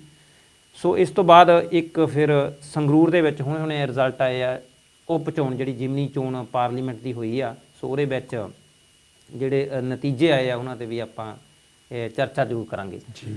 ਸੋ ਰਾਸ਼ਟਰਪਤੀ ਇੱਕ ਬਹੁਤ ਵੱਡਾ ਸਾਡਾ ਜਿਹੜਾ ਅਹੁਦਾ ਆ ਬਦਨ ਸਾਹਿਬ ਭਾਰਤ ਦਾ। ਸੋ ਜਿਹੜਾ ਰਾਸ਼ਟਰਪਤੀ ਆ ਬਹੁਤ ਰਿਸਪੈਕਟੇਬਲ ਜਿਹੜਾ ਸਾਡਾ ਇੱਕ ਅਹੁਦਾ ਆ। ਔਰ ਜਿੱਦਾਂ ਤੁਸੀਂ ਜ਼ਿਕਰ ਕੀਤਾ ਵੀ ਐਂਡ ਆਫ ਦੀ ਜਿਹੜਾ ਇੱਕ ਅਹੁਦਾ ਇੱਥੇ ਖਤਮ ਹੋ ਜਾਂਦਾ, ਸਮਾਪਤ ਹੋ ਜਾਂਦਾ, ਉਹਨਾਂ ਦਾ ਜਿਹੜਾ ਫਿਊਚਰ ਹੈ, ਉਹਨਾਂ ਦਾ ਪੋਲੀਟੀਕਲ ਕੈਰੀਅਰ ਜੋ ਨਾ ਪੋਲੀਟੀਕਲ ਕੈਰੀਅਰ ਆ ਉਹ ਖਤਮ ਹੋ ਜਾਂਦਾ। ਅਤੇ ਉਸ ਤੋਂ ਬਾਅਦ ਕਿਸੇ ਵੀ ਉਹ ਫੀਲਡ ਵਿੱਚ ਕੋਈ ਕਿਸੇ ਤਰ੍ਹਾਂ ਦੀ ਚੋਣ ਜਾਂ ਹੋਰ ਕੋਈ ਸਰਕਾਰੀ ਅਹੁਦੇ 'ਤੇ ਜਾਂ ਹੋਰ ਕੰਮ ਨਹੀਂ ਕਰਦੇ। ਅਤੇ ਮੈਂ ਸਮਝਦਾ ਕਿ ਰਾਸ਼ਟਰਪਤੀ ਬਣਨ ਦੇ ਲਈ ਇਨਸਾਨ ਦਾ ਤਜਰਬਾ ਹੀ ਇੰਨਾ ਹੋ ਜਾਂਦਾ ਜਾਂ ਏਜ ਇੰਨੀ ਹੋ ਜਾਂਦੀ, ਉਹਨਾਂ ਨੂੰ ਉਸ ਤੋਂ ਬਾਅਦ ਕੁਛ ਕਰਨ ਦੀ ਲੋੜ ਹੀ ਨਹੀਂ ਪੈਂਦੀ। ਅਤੇ ਅਖੀਰ ਦੇ ਉੱਤੇ ਇਹ ਲਾਸਟ ਜਿਹੜਾ ਇਹ ਇੱਕ ਇਹ ਅਹੁਦਾ ਹੈਗਾ ਔਰ ਬਹੁਤ ਸਨਮਾਨਯੋਗ ਇਹ ਪਦ ਹੈਗਾ, ਇਹ ਕਿਸੇ ਨੂੰ ਨਸੀਬ ਹੁੰਦਾ। ਸੋ ਰਾਸ਼ਟਰਪਤੀ ਦੀ ਚੋਣ ਆ ਉਹ ਹੋਣ ਜਾ ਰਹੀ ਆ। ਸੋ ਉਹਦੇ 'ਚ NDA ਨੇ ਦ੍ਰੋਪਦੀ ਮੁਰਮੂ ਜਿਹੜੀ ਇੱਕ ਸ਼ਡਿਊਲ ਟਰਾਈਬਡ ਲੇਡੀਜ਼ ਨੂੰ ਜਿਹੜਾ ਆਪਣਾ ਉਮੀਦਵਾਰ ਬਣਾਇਆ। ਤੇ ਯੂਪੀਏ ਨੇ ਜਿਹੜੇ ਦੂਸਰੇ ਦਲ ਆ ਉਹਨਾਂ ਨੇ ਜਸਵੰਤ ਸੈਨਾ ਜਿਹੜੇ ਬਿਹਾਰ ਨੂੰ ਬਿਲੋਂਗ ਕਰਦੇ ਆ, ਸੋ ਪਹਿਲਾਂ TMC 'ਚ ਸੀਗੇ, ਉਸ ਤੋਂ ਬਾਅਦ ਫਿਰ ਜਨਤਾ ਦਲ 'ਚ ਆਏ ਆ, ਚੰਦਰ ਸ਼ੇਖਰ ਉਹਨਾਂ ਦੇ ਨਾਲ ਵੀ ਰਹੇ, ਫਿਰ ਉਸ ਤੋਂ ਬਾਅਦ ਉਹ BJP 'ਚ ਸ਼ਾਮਲ ਹੋ ਗਏ ਆ। ਤੇ ਜਦੋਂ ਦਾ ਮੋਦੀ ਆਇਆ ਤੇ ਮੋਦੀ ਨਾਲ ਜਸਵੰਤ ਸੈਨਾ ਦੀ ਨਹੀਂ ਸੀ ਬਣਦੀ, ਉਦੋਂ ਦਾ ਉਹਨਾਂ ਨੇ BJP ਨੂੰ ਵੀ ਛੱਡ ਦਿੱਤਾ। ਸੋ ਜਸਵੰਤ ਸੈਨਾ ਇੱਕ ਬਹੁਤ ਵੱਡਾ ਨਾਂ ਆ, ਬਹੁਤ ਵੱਡਾ ਇੱਕ ਵਿਅਕਤੀ ਹੈ, IAS ਆਫੀਸਰ ਆ, IAS ਆਫੀਸਰ ਤੋਂ ਇਹਨਾਂ ਨੇ ਰਿਜ਼ਾਈਨ ਕਰਤਾ ਸੀ 1984 ਦੇ ਵਿੱਚ ਜੀ। ਸੋ ਇਹਨਾਂ ਨੇ ਫਿਰ ਉਦੋਂ ਇਹ ਪੋਲੀਟੀਕਲ ਪਾਰਟੀ ਜਿਹੜੀ ਜੁਆਇਨ ਕੀਤੀ ਸੀ। ਔਰ ਵਾਜਪਾਈ ਦੀ ਵੇਲੇ ਜਿਹੜੀ BJP ਦੀ ਪਹਿਲੀ ਸਰਕਾਰ ਬਣੀ ਸੀ, ਜਿਹੜੀ ਆਪਾਂ 14 ਦਿਨ ਦੀ ਤੇ 14 ਮਹੀਨਿਆਂ ਦੀ ਕਹਿੰਦੇ ਆ, ਉਹਦੇ 'ਚ ਇਹ ਫਾਈਨੈਂਸ ਮਿਨਿਸਟਰ ਰਹੇ ਆ ਜਸਵੰਤ ਸੈਨਾ। ਤੇ ਇਹਨਾਂ ਦੀ ਚੋਣ ਹੋਣ ਜਾ ਰਹੀ ਆ, ਦੇਖੋ ਕੌਣ ਜਿੱਤਦਾ। ਇਹਦੇ 'ਚ ਜਿਹੜੇ ਰਾਸ਼ਟਰਪਤੀ ਤਾਂ ਬਣਨਾ ਹੀ ਹੁੰਦਾ ਆ, ਸੋ 2 ਉਮੀਦਵਾਰ ਹੈਗੇ ਆ, ਸੋ ਇੱਕ NDA ਵੱਲੋਂ ਤੇ ਇੱਕ UPA ਵੱਲੋਂ, ਤੇ 5 ਸਾਲ ਬਾਅਦ ਇਹਨਾਂ ਦੀ ਚੋਣ ਹੁੰਦੀ ਹੈ। ਔਰ ਬਹੁਤ ਵੱਡਾ ਇਹ ਜਿਹੜਾ ਇੱਕ ਸਨਮਾਨਜਨਕ ਅਹੁਦਾ ਆ। ਤਾਂ ਇਹਦੇ 'ਚ ਜਿਹੜੇ ਆ ਮੇਰੇ ਖਿਆਲ ਕਿ ਬੈਨੀਫਿਟ ਵੀ ਬਹੁਤ ਹੁੰਦੇ ਆ, ਬਹੁਤ ਸਾਰੀ ਤਨਖਾਹ 5 ਲੱਖ ਤੱਕ ਇਹਨਾਂ ਨੂੰ ਤਨਖਾਹ ਰਹਿਸ਼ ਫਰੀ ਆ। ਤੇ ਘੱਟੋ ਘੱਟ ਰਾਸ਼ਟਰਪਤੀ ਭਵਨ 300 ਏਕੜ 'ਚ ਬਣਿਆ, ਜਿੱਥੇ 350 ਕਮਰੇ ਹੀ ਆ, ਬਹੁਤ ਵੱਡਾ ਗਾਰਡਨ ਵਗੈਰਾ, ਹੋਰ ਨੌਕਰ ਸ਼ੌਕਰ ਬਹੁਤ ਹੁੰਦੇ ਆ। ਸੋ ਬਹੁਤ ਵਧੀਆ ਜਿਹੜਾ ਭਾਰਤ ਦਾ ਰਾਸ਼ਟਰਪਤੀ ਭਵਨ ਬਣਿਆ, ਸੋ ਦੇਖਣ ਯੋਗ ਆ। ਸੋ ਇਹਦੀ ਚੋਣ ਆਉਣ ਵਾਲੇ ਦਿਨਾਂ 'ਚ ਆਪਾਂ ਨੂੰ ਪਤਾ ਲੱਗੂਗਾ ਕੌਣ ਰਾਸ਼ਟਰਪਤੀ ਬਣਦਾ ਜੀ। ਆਪਣੇ ਜੱਖੂ ਸਾਹਿਬ, ਇਹ ਜਿਹੜੀ ਚੋਣ ਦੇ ਵਿੱਚ ਇਹਦੀ ਵੋਟਿੰਗ ਕੌਣ ਕਰਦਾ ਜੀ? ਇਹ ਜਿਹੜੀ ਆਪਣੇ ਬਦਲ ਸਾਹਿਬ ਚੋਣ ਰਾਸ਼ਟਰਪਤੀ ਦੀ ਚੋਣ ਲਈ VOTING ਜਿਹੜੀ ਆ ਸਿੱਧੇ ਤੌਰ ਤੇ ਨਹੀਂ ਹੁੰਦੀ। ਇੱਕ ਸਿੱਧੇ ਤੌਰ ਤੇ ਇੱਕ ਅਸਿੱਧੇ ਤੌਰ ਤੇ ਹੁੰਦੀ ਹੈ। ਇਹਦੇ 'ਚ ਜਿਹੜੀ ਆ ਚੋਣ ਜਿਹੜੇ ਸਾਡੇ ਚੁਣੇ ਹੋਏ ਮੈਂਬਰ ਆਫ ਰਾਜ ਸਭਾ ਜੀ ਤੇ ਮੈਂਬਰ ਆਫ ਲੋਕ ਸਭਾ ਜੀ ਇਹ ਚੋਣ ਕਰਦੇ, ਤੇ ਨਾਲ ਦੀ ਨਾਲ ਜਿਹੜੇ ਸਟੇਟਾਂ ਦੇ MLA ਹੁੰਦੇ ਆ, ਵਿਧਾਨ ਸਭਾਵਾਂ ਦੇ ਮੈਂਬਰ, ਉਹ ਕਰਦੇ, ਤੇ ਯੂਨੀਅਨ ਟੈਰੀਟਰੀ ਦੇ ਜਿਹੜੇ ਮੈਂਬਰ ਆ ਤੇ ਉਹ ਵੋਟ ਕਰਦੇ ਆ। ਉਹ ਲੋਕ ਜਿਹੜੇ ਅਸੀਂ ਚੁਣ ਕੇ ਭੇਜੇ ਹੁੰਦੇ ਆ, ਉਹ ਇਹ ਰਾਸ਼ਟਰਪਤੀ ਦੀ ਚੋਣ ਕਰਦੇ ਆ। ਸੋ ਜਿਸ ਤਰ੍ਹਾਂ 543 ਮੈਂਬਰ ਆਪਣੇ ਲੋਕ ਸਭਾ ਦੇ ਤੇ 250 ਜਿਹੜੇ ਮੈਂਬਰ ਆ ਉਹ ਰਾਜ ਸਭਾ ਦੇ ਆ। ਸੋ ਰਾਜ ਸਭਾ ਦੇ ਮੈਂਬਰ ਜਿਹੜੇ ਨੋਮੀਨੇਟ ਰਾਸ਼ਟਰਪਤੀ ਕਰਦਾ, ਉਹ ਚੋਣ 'ਚ ਹਿੱਸਾ ਨਹੀਂ ਲੈਂਦੇ। ਇਸੇ ਤਰ੍ਹਾਂ ਲੋਕ ਸਭਾ ਦੇ ਵਿੱਚ ਜਿਹੜੇ ਨੋਮੀਨੇਟ ਮੈਂਬਰ ਕੀਤੇ ਜਾਂਦੇ, ਰਾਸ਼ਟਰਪਤੀ ਵੱਲੋਂ ਚੁਣੇ ਜਾਂਦੇ ਆ, ਇਹ ਰਾਸ਼ਟਰਪਤੀ ਵੱਲੋਂ ਭੇਜੇ ਜਾਂਦੇ ਆ, ਨੋਮੀਨੇਟ ਕੀਤੇ ਜਾਂਦੇ ਆ। ਜਿੱਦਾਂ ਐਂਗਲੋ ਇੰਡੀਅਨ ਦੇ 2 ਮੈਂਬਰ ਆ ਜੀ, ਤੇ ਹੋਰ ਵੀ ਬਹੁਤ ਸਾਰੇ ਇੱਦਾਂ ਹੀ ਜਿਹੜੇ 17 ਮੈਂਬਰ ਆ ਰਾਜ ਸਭਾ ਦੇ ਵਿੱਚ ਆ, 250 233 ਮੈਂਬਰ, 776 ਜਿਹੜੇ ਮੈਂਬਰ ਟੋਟਲ। ਤੇ ਬਾਕੀ ਜਿਹੜੇ MLA ਆ ਸਟੇਟਾਂ ਦੇ, ਉਹ ਚੋਣ ਕਰਦੇ ਆ। ਉਹਨਾਂ ਦੀ ਜਿਹੜੀ ਆ ਆਬਾਦੀ ਦੇ ਹਿਸਾਬ ਨਾਲ ਵੋਟ ਆਫ ਵੈਲਿਊ ਕੱਢੀ ਜਾਂਦੀ ਆ ਤੇ ਵੋਟਾਂ ਗਿਣੀਆਂ ਜਾਂਦੀਆਂ ਆ। ਤੇ ਆਮ ਤੌਰ ਤੇ ਸਿੱਧੇ ਤੌਰ ਤੇ ਜਿਹੜੇ ਆਪਣੇ ਵੋਟਰ ਆ, ਉਹ ਰਾਸ਼ਟਰਪਤੀ ਦੀ ਚੋਣ ਨਹੀਂ ਕਰਦੇ ਜੀ। ਆਪਣੇ ਜੱਖੂ ਸਾਹਿਬ ਜੀ, ਵੈਸੇ ਜਿੱਦਾਂ ਹੁਣ ਪਿਛਲੇ ਜੋ 70 ਲੰਘਿਆ ਅੱਗੇ ਜੀ, ਉਹਦੇ ਵਿੱਚ ਬੜੇ ਬਦਨਾਮੀ ਜਿਹਾ ਹੋ ਗਿਆ, ਬਦਨਾਮ ਹੋ ਗਿਆ। ਕੋਈ ਉਹਨੂੰ ਰਬੜ ਸਟੈਂਪ ਕਹਿੰਦਾ, ਕੋਈ ਉਹ ਆਪਣੇ ਆਪ ਨੂੰ ਨਹੀਂ ਬਚਾ ਕਰ ਸਕੇ, ਜਾਂ ਆਪਣੇ ਜਿੱਦਾਂ ਉਹਨਾਂ ਨੂੰ ਸੀੜੀਆਂ ਤੇ ਮੰਦਿਰ ਦੇ ਵਿੱਚ ਨੰਗੀ ਜਾਣ ਦਿੱਤਾ ਗਿਆ। ਖੈਰ ਐ ਨਹੀਂ ਬਈ ਉਹਨਾਂ ਦੀ ਆਪਣੀ ਪਾਵਰ ਕੀ ਹੁੰਦੀ ਆ, ਵੈਸੇ ਉਹ ਕਿਹੜੀ ਪਾਵਰ ਆ ਵੀ ਜੇ ਉਹ ਯੂਜ਼ ਕਿਉਂ ਨਹੀਂ ਕਰ ਸਕਦੇ? ਦੇਖੋ ਬਦਨ ਸਾਹਿਬ, ਰਾਸ਼ਟਰਪਤੀ ਜ਼ਿਆਦਾਤਰ ਆਪਾਂ ਇੱਕ ਰਬੜ ਸਟੈਂਪ ਦੀ ਤਰ੍ਹਾਂ ਹੀ ਇਹਨੂੰ ਮੰਨਿਆ ਜਾਂਦਾ ਆ। ਸੋ ਮੇਰੇ ਖਿਆਲ ਇਹ 15ਵੇਂ ਰਾਸ਼ਟਰਪਤੀ ਦੀ ਚੋਣ ਹੋਣ ਜਾ ਰਹੀ ਆ ਜੀ। ਤੇ ਇਹਦੇ 'ਚ ਪਹਿਲਾਂ ਜਿਹੜੇ ਆ 2 ਸ਼ਡਿਊਲ ਕਾਸਟ ਰਾਸ਼ਟਰਪਤੀ ਬਣੇ ਸੀ। ਇੱਕ ਤਾਂ KR ਨਾਰਾਇਣਨ 1992 'ਚ ਜੀ ਬਣੇ ਸੀਗੇ, ਤੇ ਇੱਕ ਜਿਹੜੇ ਆਪਣੇ ਇਸ ਟਾਈਮ ਇਹ ਕੋਵਿੰਦ, ਹਾਂਜੀ, ਰਾਮਨਾਥ ਕੋਵਿੰਦ, ਇਹ ਬਣੇ ਰਾਸ਼ਟਰਪਤੀ। ਸੋ ਇਹ ਸ਼ਡਿਊਲ ਕਾਸਟ ਰਾਸ਼ਟਰਪਤੀ ਜ਼ਰੂਰ ਆ, ਪਰ ਇਹਨਾਂ ਨੇ ਅੱਜ ਤੱਕ ਸ਼ਡਿਊਲ ਕਾਸਟਾਂ ਪ੍ਰਤੀ ਕਿੰਨੇ ਸਾਰੇ ਸੈਂਟਰ ਸਰਕਾਰ ਐਕਟ ਲੈ ਕੇ ਆਈ ਆ। ਬਹੁਤ ਸਾਰੇ ਜਿਹੜੀਆਂ ਆਪਾਂ ਨੂੰ ਸਹੂਲਤਾਂ ਆ ਉਹ ਬੰਦ ਕੀਤੀਆਂ ਗਈਆਂ ਆ। ਜਿਸ ਤਰ੍ਹਾਂ ਬਹੁਤ ਸਾਰੇ 18 ਚ ਐਕਟ ਆਇਆ, 19 ਦੇ ਵਿੱਚ ਆਇਆ, ਉਹਨਾਂ ਦੇ ਵਿੱਚ ਰਾਸ਼ਟਰਪਤੀ ਨੇ ਕੋਈ ਵੀ ਆਪਣਾ ਰਿਐਕਟ ਨਹੀਂ ਕੀਤਾ। ਤੇ ਇਸੇ ਤਰ੍ਹਾਂ ਖੁਦ ਵੀ ਜਿੱਦਾਂ ਤੁਸੀਂ ਜ਼ਿਕਰ ਕੀਤਾ ਕਿ ਇਹ ਜਿਹੜੇ ਮੌਜੂਦਾ ਰਾਸ਼ਟਰਪਤੀ ਆ ਰਾਮਨਾਥ ਕੋਵਿੰਦ, ਇਹਨਾਂ ਨੂੰ ਕੇਰਲਾ ਦੇ ਮੰਦਿਰ ਵਿੱਚ ਉੱਥੇ ਜਾਣ ਨਹੀਂ ਦਿੱਤਾ ਗਿਆ ਵੀ ਸ਼ਡਿਊਲ ਕਾਸਟ ਕਰਕੇ ਆ, ਤੇ ਉਹ ਮੰਦਿਰ ਦੀਆਂ ਜਿਹੜੀਆਂ ਪੌੜੀਆਂ ਦੇ ਉੱਤੋਂ ਵਾਪਸ ਭੇਜਿਆ ਗਿਆ। ਸੋ ਇਹ ਰਾਸ਼ਟਰਪਤੀ ਜ਼ਿਆਦਾਤਰ ਜਿਹੜੇ ਕੈਬਨਿਟ ਦੇ ਕੋਲ ਆਪਣੇ ਪਾਵਰ ਹੁੰਦੀ ਆ। ਸੋ ਵੈਸੇ ਤਾਂ ਭਾਰਤ ਦੇ ਜਿਹੜੇ 5 ਸੰਵਿਧਾਨਿਕ ਤੌਰ ਤੇ ਉਹਦੇ ਜਾਂ 5 ਮੇਨ ਜਿਹੜੇ ਆ ਵਿਅਕਤੀ ਗਿਣੇ ਜਾਂਦੇ, ਉਹਦੇ 'ਚ ਫਸਟ ਰਾਸ਼ਟਰਪਤੀ ਹੁੰਦਾ, ਸੈਕੰਡ ਫਿਰ ਵਾਈਸ ਰਾਸ਼ਟਰਪਤੀ, president, vice president, prime minister, ਤੇ ਕੈਬਨਿਟ ਦੇ ਜਿਹੜੇ ਆ ਮਿਨਿਸਟਰ, ਤੇ ਆਪਣੇ ਅਟਾਰਨੀ ਆਫ ਜਨਰਲ। ਸੋ 5 ਇਹ ਅਹੁਦੇ ਹੈਗੇ ਆ। ਤੇ ਆਪਣੀ ਜਿਹੜੀ ਭਾਰਤ ਦੀ ਆ ਪਾਵਰ, ਉਹ ਕੈਬਨਿਟ ਦੇ ਜਿਹੜਾ ਚੁਣਿਆ ਹੋਇਆ ਪ੍ਰਾਈਮ ਮਿਨਿਸਟਰ ਦਾ ਉਹਦੇ ਕੋਲ ਹੁੰਦੀ ਆ। ਸੋ ਕੈਬਨਿਟ ਦੇ ਜਿਹੜੇ ਕੀਤੇ ਹੋਏ ਫੈਸਲਿਆਂ ਨੂੰ ਇਹਨਾਂ ਨੇ ਸਾਈਨ ਕਰਨੇ ਹੁੰਦੇ ਆ। ਸੋ ਜ਼ਿਆਦਾਤਰ ਤੋਂ ਪਰ ਜ਼ਿਆਦਾ ਤੋਂ ਜ਼ਿਆਦਾ ਇਹ ਕਈ ਵਾਰੀ ਉਹਨੂੰ ਦੂਜੀ ਪੜਤ ਵਾਸਤੇ ਭੇਜ ਸਕਦੇ ਆ, ਰੋਕ ਸਕਦੇ ਆ ਵੀ ਇਹਦੀ ਇੱਕ ਵਾਰੀ ਰਾਜ ਸਭਾ ਦੇ ਵਿੱਚ ਜਾਂ ਲੋਕ ਸਭਾ 'ਚ ਦੁਬਾਰਾ ਫਿਰ ਇਹਦੀ ਰੀਡਿੰਗ ਕੀਤੀ ਜਾਵੇ, ਦੂਸਰੀ ਪੜਤ ਵਾਸਤੇ ਭੇਜ ਸਕਦੇ, ਮਨਾ ਨਹੀਂ ਕਰ ਸਕਦੇ। ਸੋ ਅੱਜ ਤੱਕ ਰਾਸ਼ਟਰਪਤੀ ਨੇ ਇਦਾਂ ਦਾ ਕੋਈ ਜਿਹੜਾ ਐਕਸ਼ਨ ਨਹੀਂ ਲਿਆ ਵੀ ਜਿਹੜਾ ਕੋਈ ਮਨਾ ਕੀਤਾ ਹੋਵੇ। ਸੋ ਮੇਰੇ ਖਿਆਲ ਵੀ ਇਹ ਜਿਹੜੀ ਮੌਕੇ ਦੀ ਸੱਤਾ ਹੁੰਦੀ ਆ, ਮੌਕੇ ਦਾ ਜਿਹੜਾ ਪ੍ਰਾਈਮ ਮਿਨਿਸਟਰ ਹੁੰਦਾ, ਸਰਕਾਰ ਹੁੰਦੀ, ਉਹਦੇ ਦੁਆਰਾ ਹੀ ਚੁਣਿਆ ਜਾਂਦਾ ਤੇ ਉਹਦੀ ਵੋਟ ਜ਼ਿਆਦਾ ਹੁੰਦੀ ਆ, ਫਿਰ ਉਹ ਆਪਣੇ ਤਰੀਕੇ ਦੇ ਨਾਲ ਕੰਮ ਰਾਸ਼ਟਰਪਤੀ ਤੋਂ ਕਰਾਉਂਦਾ। ਸੋ ਇਹ ਥੋੜਾ ਬਹੁਤਾ ਪ੍ਰਭਾਵ ਜ਼ਰੂਰ ਹੁੰਦਾ ਪ੍ਰਾਈਮ ਮਿਨਿਸਟਰ ਦਾ। ਸੋ ਉਸੇ ਮੁਤਾਬਕ ਹੀ ਰਾਸ਼ਟਰਪਤੀ ਨੂੰ ਕੰਮ ਕਰਨਾ ਪੈਂਦਾ। ਸੋ ਸੰਵਿਧਾਨਿਕ ਤੌਰ ਤੇ ਜਿਸ ਤਰ੍ਹਾਂ ਵੀ ਇਹ ਸੈੱਟ ਕੀਤਾ ਗਿਆ ਉਸੇ ਤਰ੍ਹਾਂ ਹੀ ਕੰਮ ਕਰਦੇ ਆ। ਸੋ ਮੈਂ ਸਮਝਦਾ ਵੀ ਠੀਕ ਆ, ਜੋ ਵੀ ਸਾਡੇ ਸੰਵਿਧਾਨਿਕ ਤੌਰ ਤੇ ਬਣਿਆ ਹੈਗਾ ਉਹਦੀਆਂ ਪਾਵਰਾਂ ਇਹਨਾਂ ਕੋਲ ਜ਼ਰੂਰ ਹੈ, ਜੇ ਚਾਹੁਣ ਤਾਂ ਉਹਦਾ ਇਸਤੇਮਾਲ ਕਰ ਸਕਦੇ ਆ। ਤੇ ਮੇਰੇ ਖਿਆਲ ਅੱਜ ਤੱਕ ਇਦਾਂ ਦਾ ਕੋਈ ਰਾਸ਼ਟਰਪਤੀ ਨਹੀਂ ਹੋਇਆ ਇਤਿਹਾਸ ਵਿੱਚ ਜਿਹਨੇ ਕੋਈ ਆਪਣੀਆਂ ਪਾਵਰਾਂ ਦਾ ਇਸਤੇਮਾਲ ਕਰਕੇ। ਤੇ ਸੋ ਇੰਨਾ ਕੁ ਜ਼ਰੂਰ ਹੈ ਵੀ ਜਿਹੜੇ KR ਨਰੈਣ ਸ਼ਰੂਕਾ ਸੀ, ਇੱਕ ਸਮਾਂ ਸੀ ਜਿਹੜਾ ਵਾਜਪਾਈ ਦਾ ਇੱਕ ਜਿਹੜਾ ਉਹਨਾਂ ਨੇ ਬਿੱਲ ਰੋਕ ਦਿੱਤਾ ਸੀਗਾ, ਸੋ ਉਹਨਾਂ ਦਾ ਜਿਹੜਾ ਉਹ ਬਿੱਲ ਪਾਸ ਨਹੀਂ ਸੀ ਹੋਣ ਦਿੱਤਾ, ਜਾਂ ਉੱਤੇ ਸਾਈਨ ਨਹੀਂ ਸੀ ਕੀਤੇ। ਇਹ ਜ਼ਰੂਰ ਆਪਾਂ ਨੂੰ ਇਤਿਹਾਸ ਵਿੱਚ ਮਿਲਦਾ ਆ ਕਿਉਂ ਉਸ ਸਮੇਂ ਸਾਹਿਬ ਕਾਂਚੀ ਰਾਮ ਦਾ ਵੀ ਅੰਦੋਲਨ ਬਹੁਤ ਵੱਡਾ ਅੰਦੋਲਨ ਚੱਲਦਾ ਸੀ ਤੇ ਉਸ ਸਮੇਂ BSP ਵੀ ਸੀਗੀ, ਟੌਪ ਤੇ ਸੀਗੀ, ਤੇ ਉਹਦਾ ਕਰਕੇ ਵੀ ਤੇ KR ਨਰੈਣ ਖੁਦ ਵੀ ਸਾਹਿਬ ਕਾਂਚੀ ਰਾਮ ਦੀ ਬਹੁਤ ਰਿਸਪੈਕਟ ਕਰਦੇ ਸੀਗੇ। ਤੋਂ ਇਹਨਾਂ ਨੂੰ ਕਹਿੰਦੇ ਸੀ ਵੀ ਤੁਸੀਂ ਬਹੁਤ ਵੱਡਾ ਅੰਦੋਲਨ ਜਾਂ ਬਹੁਤ ਵੱਡਾ ਸਮਾਜ ਲਈ ਕੰਮ ਕਰ ਰਹੇ, ਮੈਂ ਤਾਂ ਇੱਕ ਸਰਕਾਰੀ ਉਹਦੇ ਤੇ ਜਿਹੜਾ ਸੀਮਤ ਹੋ ਕੇ ਰਹਿ ਬੈਠਾ ਆ। ਔਰ ਇੱਥੋਂ ਤੱਕ ਵੀ KR ਨਰੈਣ ਖੁਦ ਰਾਸ਼ਟਰਪਤੀ ਭਵਨ ਦੇ ਵਿੱਚੋਂ ਉਹਨਾਂ ਨੂੰ ਸੀ ਆਫ ਕਰਨ ਲਈ ਸਾਹਿਬ ਕਾਂਚੀ ਰਾਮ ਨੂੰ ਗੇਟ ਤੱਕ ਛੱਡਣ ਆਉਂਦੇ ਹੁੰਦੇ ਸੀਗੇ। ਸੋ ਸਾਹਿਬ ਕਈ ਵਾਰੀ ਕਹਿੰਦੇ ਵੀ ਹੁੰਦੇ ਸੀ ਤੁਸੀਂ ਆਪਣੇ ਪ੍ਰੋਟੋਕੋਲ ਦੇ ਮੁਤਾਬਕ ਸ਼ਾਇਦ ਤੁਸੀਂ ਬਾਹਰ ਨਹੀਂ ਆ ਸਕਦੇ, ਪਰ ਫਿਰ ਵੀ ਉਹ ਆਉਂਦੇ ਰਹੇ। ਸੋ ਉਹਨਾਂ ਦੀ ਜ਼ਰੂਰ ਇਹ ਖਾਸੀਅਤ ਹੈਗੀ ਆ, ਉਹਨਾਂ ਨੇ ਜਿਹੜੇ ਚੰਗੇ ਕੰਮ ਕੀਤੇ ਆ। KR ਨਰੈਣ ਜਿਹੜੇ ਕੇਰਲਾ ਦੇ ਸ਼ਡਿਊਲ ਕਾਸਟ ਹੋਏ ਸੀ ਪਹਿਲੇ। ਸੋ ਬਾਕੀ ਤਾਂ ਮੇਰੇ ਹਿਸਾਬ ਨਾਲ ਵੀ ਕੋਈ ਇਦਾਂ ਦਾ ਕੋਈ ਹੈ ਨਹੀਂ ਇਤਿਹਾਸ ਵਿੱਚ। ਵੈਸੇ ਆਪਣੇ ਜੱਫੂ ਸਾਹਿਬ, ਤੁਸੀਂ ਨਹੀਂ ਸਮਝਦੇ ਕਿ ਜਿਹੜੇ ਸਰਕਾਰ ਜਿਹੜੀ ਹੁੰਦੀ, ਜਿਹੜੀ ਸੱਤਾ 'ਚ ਸਰਕਾਰ ਹੁੰਦੀ ਆ ਜੀ, ਉਹ ਉਹਨਾਂ ਦੇ ਰਾਸ਼ਟਰਪਤੀ ਤੇ ਜ਼ੋਰ ਪਾ ਕੇ ਤੇ ਆਪਣੀ ਮਰਜ਼ੀ ਦੇ, ਜਿੱਦਾਂ ਹੁਣ ਤੁਸੀਂ ਕਿਸਾਨਾਂ ਦੇ ਲੈ ਲਵੋ ਬਿੱਲ ਲੈ ਲਵੋ, ਤੇ ਉਹਦੇ ਵਿੱਚ ਵੀ ਉਹਨਾਂ ਦਾ ਕੋਈ ਰੋਲ ਰਿਹਾ ਹੀ ਨਹੀਂ। ਔਰ ਉਹਨਾਂ ਨੂੰ ਵੀ ਪਤਾ ਸੀ ਕਿ ਗਲਤ ਆ, ਪਰ ਉਹਨਾਂ ਦਾ ਕੋਈ ਰੋਲ ਨਹੀਂ ਰਿਹਾ ਹੈਗਾ, ਹੈ ਨਾ। ਸੋ ਇਸੇ ਤਰ੍ਹਾਂ ਇਹ ਥੋੜਾ ਜਿਹੜਾ ਉਹਦਾ ਬੜਾ ਹੋਰ ਤਰ੍ਹਾਂ ਜਿਹਾ ਲੱਗਦਾ।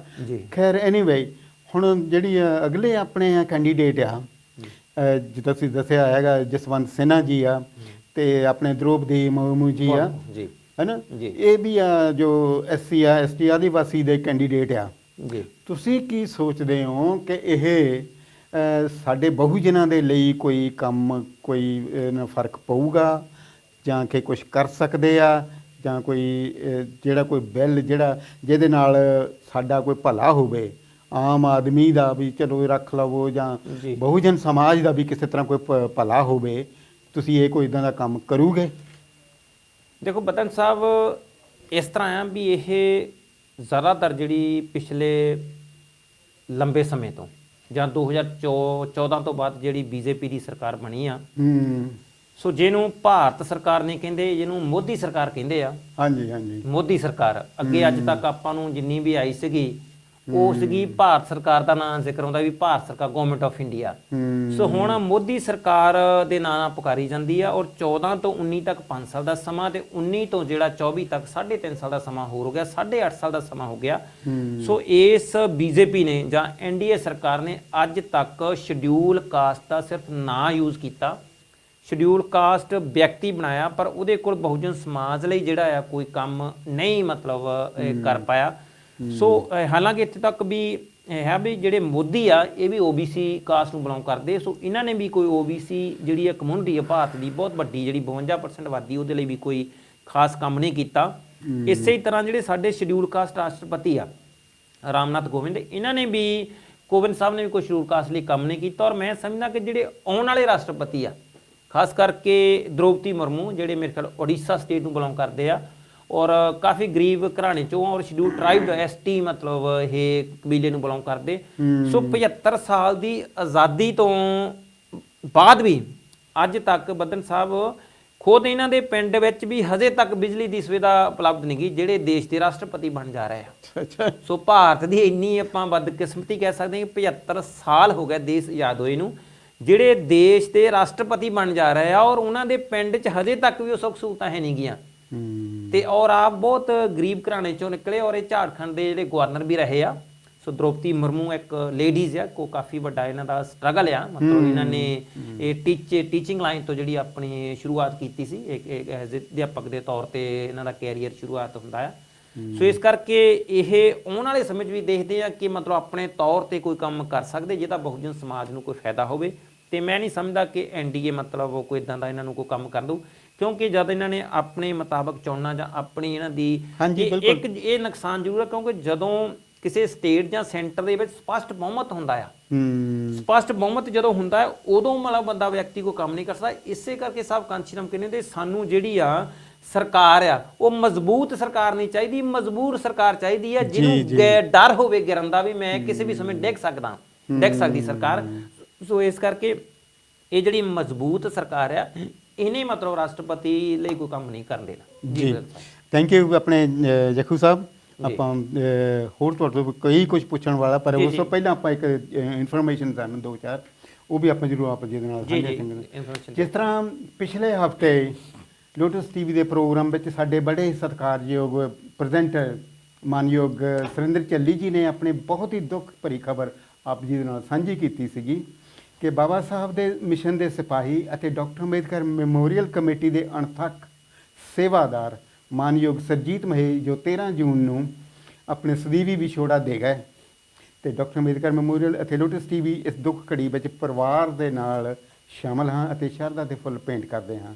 ਸਰਜੀਤ ਸਿੰਘ ਮਹੇਸ਼ ਜੀ ਦਾ ਅੰਤਮ ਸੰਸਕਾਰ ਜੋ ਹੈ ਉਹ 7 ਜੁਲਾਈ ਨੂੰ ਹੈ ਤੇ ਉਹਨਾਂ ਦਾ ਜੋ ਪਾਰਥਿਵ ਸਰੀਰ ਹੈ ਅੰਤਮ ਦਰਸ਼ਨਾਂ ਦੇ ਲਈ ਉਹਨਾਂ ਦੇ ਘਰ ਸਵੇਰੇ 8 ਵਜੇ, ਜੋ ਕਿ ਐਡਰੈਸ ਹੈ ਨੰਬਰ 6 ਕਾਲਡ ਡਰਾਈਵ ਵਾਲਮਜ਼ੇ, ਉਹਦਾ ਪੋਸਟ ਕੋਡ ਹੈ B761YJ ਤੇ ਵਿਖੇ ਰੱਖਿਆ ਜਾਵੇਗਾ ਅਤੇ 9:15 ਵਜੇ ਸਟਨ ਕੋਲਡਫੀਲਡ ਸੈਨੇਟਰੀਅਮ ਦੇ ਵਿੱਚ ਉਹਨਾਂ ਦੇ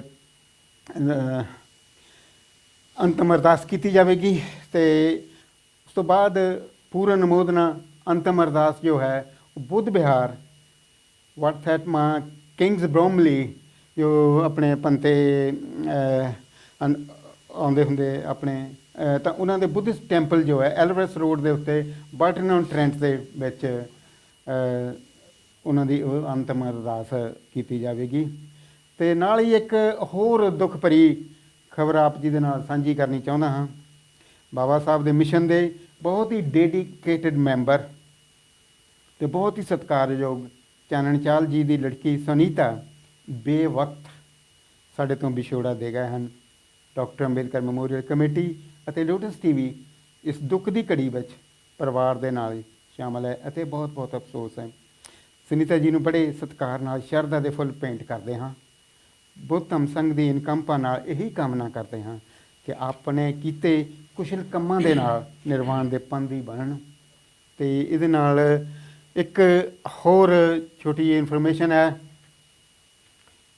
ਬੜੀ ਦੁਖੀ ਹਿਰਦੇ ਨਾਲ ਆਪ ਜੀ ਦੇ ਨਾਲ ਇੱਕ ਹੋਰ ਦੁੱਖ ਭਰੀ ਖਬਰ ਸਾਂਝੀ ਕਰ ਰਹੇ ਹਾਂ ਕਿ ਡਾਕਟਰ ਅੰਬੇਦਕਰ ਮੈਮੋਰੀਅਲ ਕਮੇਟੀ ਦੇ ਬਹੁਤ ਹੀ ਸਤਿਕਾਰਯੋਗ ਸਪੋਰਟਰ ਮਾਨਯੋਗ ਮਹਿੰਦਰ ਰਾਮ ਕੌਲ ਜੀ ਜੋ ਕੁਝ ਦਿਨ ਪਹਿਲਾਂ ਸਾਡੇ ਤੋਂ ਵਿਛੜ ਗਏ ਸਨ ਤੇ ਡਾਕਟਰ ਅੰਬੇਦਕਰ ਮੈਮੋਰੀਅਲ ਕਮੇਟੀ ਅਤੇ ਲੋਟਸ ਟੀਵੀ ਨੂੰ ਸਮੇਂ-ਸਮੇਂ ਸਿਰ ਯੋਗਦਾਨ ਵੀ ਪਾਉਂਦੇ ਰਹੇ। ਆਪਣੇ ਪਿੰਡ ਰਾਮਪੁਰ ਵਿੱਚ ਡਾਕਟਰ ਅੰਬੇਦਕਰ ਭਵਨ ਬਣਾਉਣ ਦੇ ਵਿੱਚ ਉਹਨਾਂ ਦਾ ਕਾਫੀ ਯੋਗਦਾਨ ਰਿਹਾ, ਉਹਨੇ ਕਾਫੀ ਯੋਗਦਾਨ ਪਾਇਆ ਤੇ ਸੈਕਟਰੀ ਦੀ ਜ਼ਿੰਮੇਵਾਰੀ ਵੀ ਨਿਭਾਉਂਦੇ ਰਹੇ ਆ। ਉਹਨਾਂ ਦਾ ਅੰਤਮ ਸੰਸਕਾਰ 5 ਜੁਲਾਈ 2022 ਨੂੰ ਮਹਿੰਦਰ ਰਾਮ ਕੌਲ ਜੀ ਦਾ ਪਾਰਥਿਵ ਸਰੀਰ ਉਹਨਾਂ ਦੇ ਘਰ 54 ਮੈਰੀ ਰੋਡ ਹੈਂਡਸਵਰਥ ਵਿਖੇ ਜੋ ਕਿ ਉਸ ਦਾ ਪੋਸਟ ਕੋਡ ਹੈ B21ORH ਵਿਖੇ ਸਵੇਰੇ 10:15 ਤੋਂ ਲੈ ਕੇ 11 ਵਜੇ ਤੱਕ ਅੰਤਮ ਦਰਸ਼ਨਾਂ ਲਈ ਲਿਆਂਦਾ ਜਾਵੇਗਾ ਅਤੇ 11:30 ਵਜੇ ਪੈਰੀਵਾਰ ਸੈਨੇਟੋਰੀਅਮ ਦੇ ਵਿੱਚ ਜੋ ਕਿ 389 ਵਾਲਸਲ ਰੋਡ ਉਹਨਾਂ ਦਾ ਪੋਸਟ ਕੋਡ ਹੈ B422LR ਵਿਖੇ ਅੰਤਮ ਵਿਦਾਈ ਦਿੱਤੀ ਜਾਵੇਗੀ। ਉਸ ਤੋਂ ਬਾਅਦ ਉਹਨਾਂ ਦੀ ਅੰਤਮ ਅਰਦਾਸ ਸ਼੍ਰੀ ਗੁਰੂ ਰਵਿਦਾਸ ਭਵਨ 1 ਯੂਨੀਅਨ ਰੋ ਹੈਂਡਸਵਰਥ ਵਿਖੇ ਸਹਿਜ ਪਾਠ ਦਾ ਭੋਗ ਵੀ ਪਾਇਆ ਜਾਵੇਗਾ। Thank you. ਇਹ ਸਨ ਕੁਝ ਹੋਰ ਇਨਫੋਰਮੇਸ਼ਨ ਸਾਡੇ ਕੋਲ ਹਨ, ਪਰ ਅਸੀਂ ਜੱਖੂ ਸਾਹਿਬ ਤੁਹਾਡੇ ਵੱਲ ਆਉਣੇ ਬਾਅਦ ਵਿੱਚ। ਚਲੋ ਇਹ ਤਾਂ ਹੋ ਗਿਆ। ਇੱਕ ਅੱਜ ਕੱਲ੍ਹ ਸਰਕਾਰ ਨੇ ਇੱਕ ਹੋਰ ਹੀ ਫਾਹਾ ਪਾਇਆ ਹੈ, ਅਗਨੀਪਥ। ਅਗਨੀਪਥ ਇਹ ਕੀ ਹੈ ਕੀ ਆ ਵੈਸੇ, ਇਹ ਤੁਸੀਂ ਮੈਨੂੰ ਦੱਸੋਗੇ? ਕਿਉਂਕਿ ਪਿਛਲੀਆਂ ਤੇ ਮੌਜੂਦਾ ਸਰਕਾਰਾਂ ਦੇ ਕੋਈ ਜੌਬ ਨਹੀਂ ਹੈ, ਕੋਈ ਰਿਜ਼ਰਵੇਸ਼ਨ ਖਤਮ ਕਰ ਦਿੱਤੀ ਹੈ, ਨੌਕਰੀਆਂ ਮਿਲਣ ਦੀ ਕੋਈ ਆਸ ਨਹੀਂ ਹੈ। ਨਹੀਂ ਤਾਂ ਇਹ ਅਗਨੀਪਥ ਵਰਗਾ ਜੋ ਭੱਦਾ ਮਜ਼ਾਕ ਹੈ, ਜੀ 4 ਸਾਲ ਬਾਅਦ ਤੁਸੀਂ ਇੱਕ ਨਾਂ ਦੇ ਨਾਲ ਰਿਟਾਇਰਡ ਜਾਣੇ ਜਾਓਗੇ। 4 ਸਾਲ ਦੇ ਬਾਅਦ ਇਹ ਤੁਸੀਂ ਕੀ ਇਹ ਹੈ ਇਹਨਾਂ ਨੌਜਵਾਨਾਂ ਨੂੰ ਕੀ ਨੌਕਰੀਆਂ ਉਹਨਾਂ ਨੂੰ ਇਹ ਕੀ ਹੈ ਕੀ ਆ? ਤੁਸੀਂ ਪਲੀਜ਼ ਸਾਡੇ ਦਰਸ਼ਕਾਂ ਨਾਲ ਸਾਂਝਾ ਕਰੋ।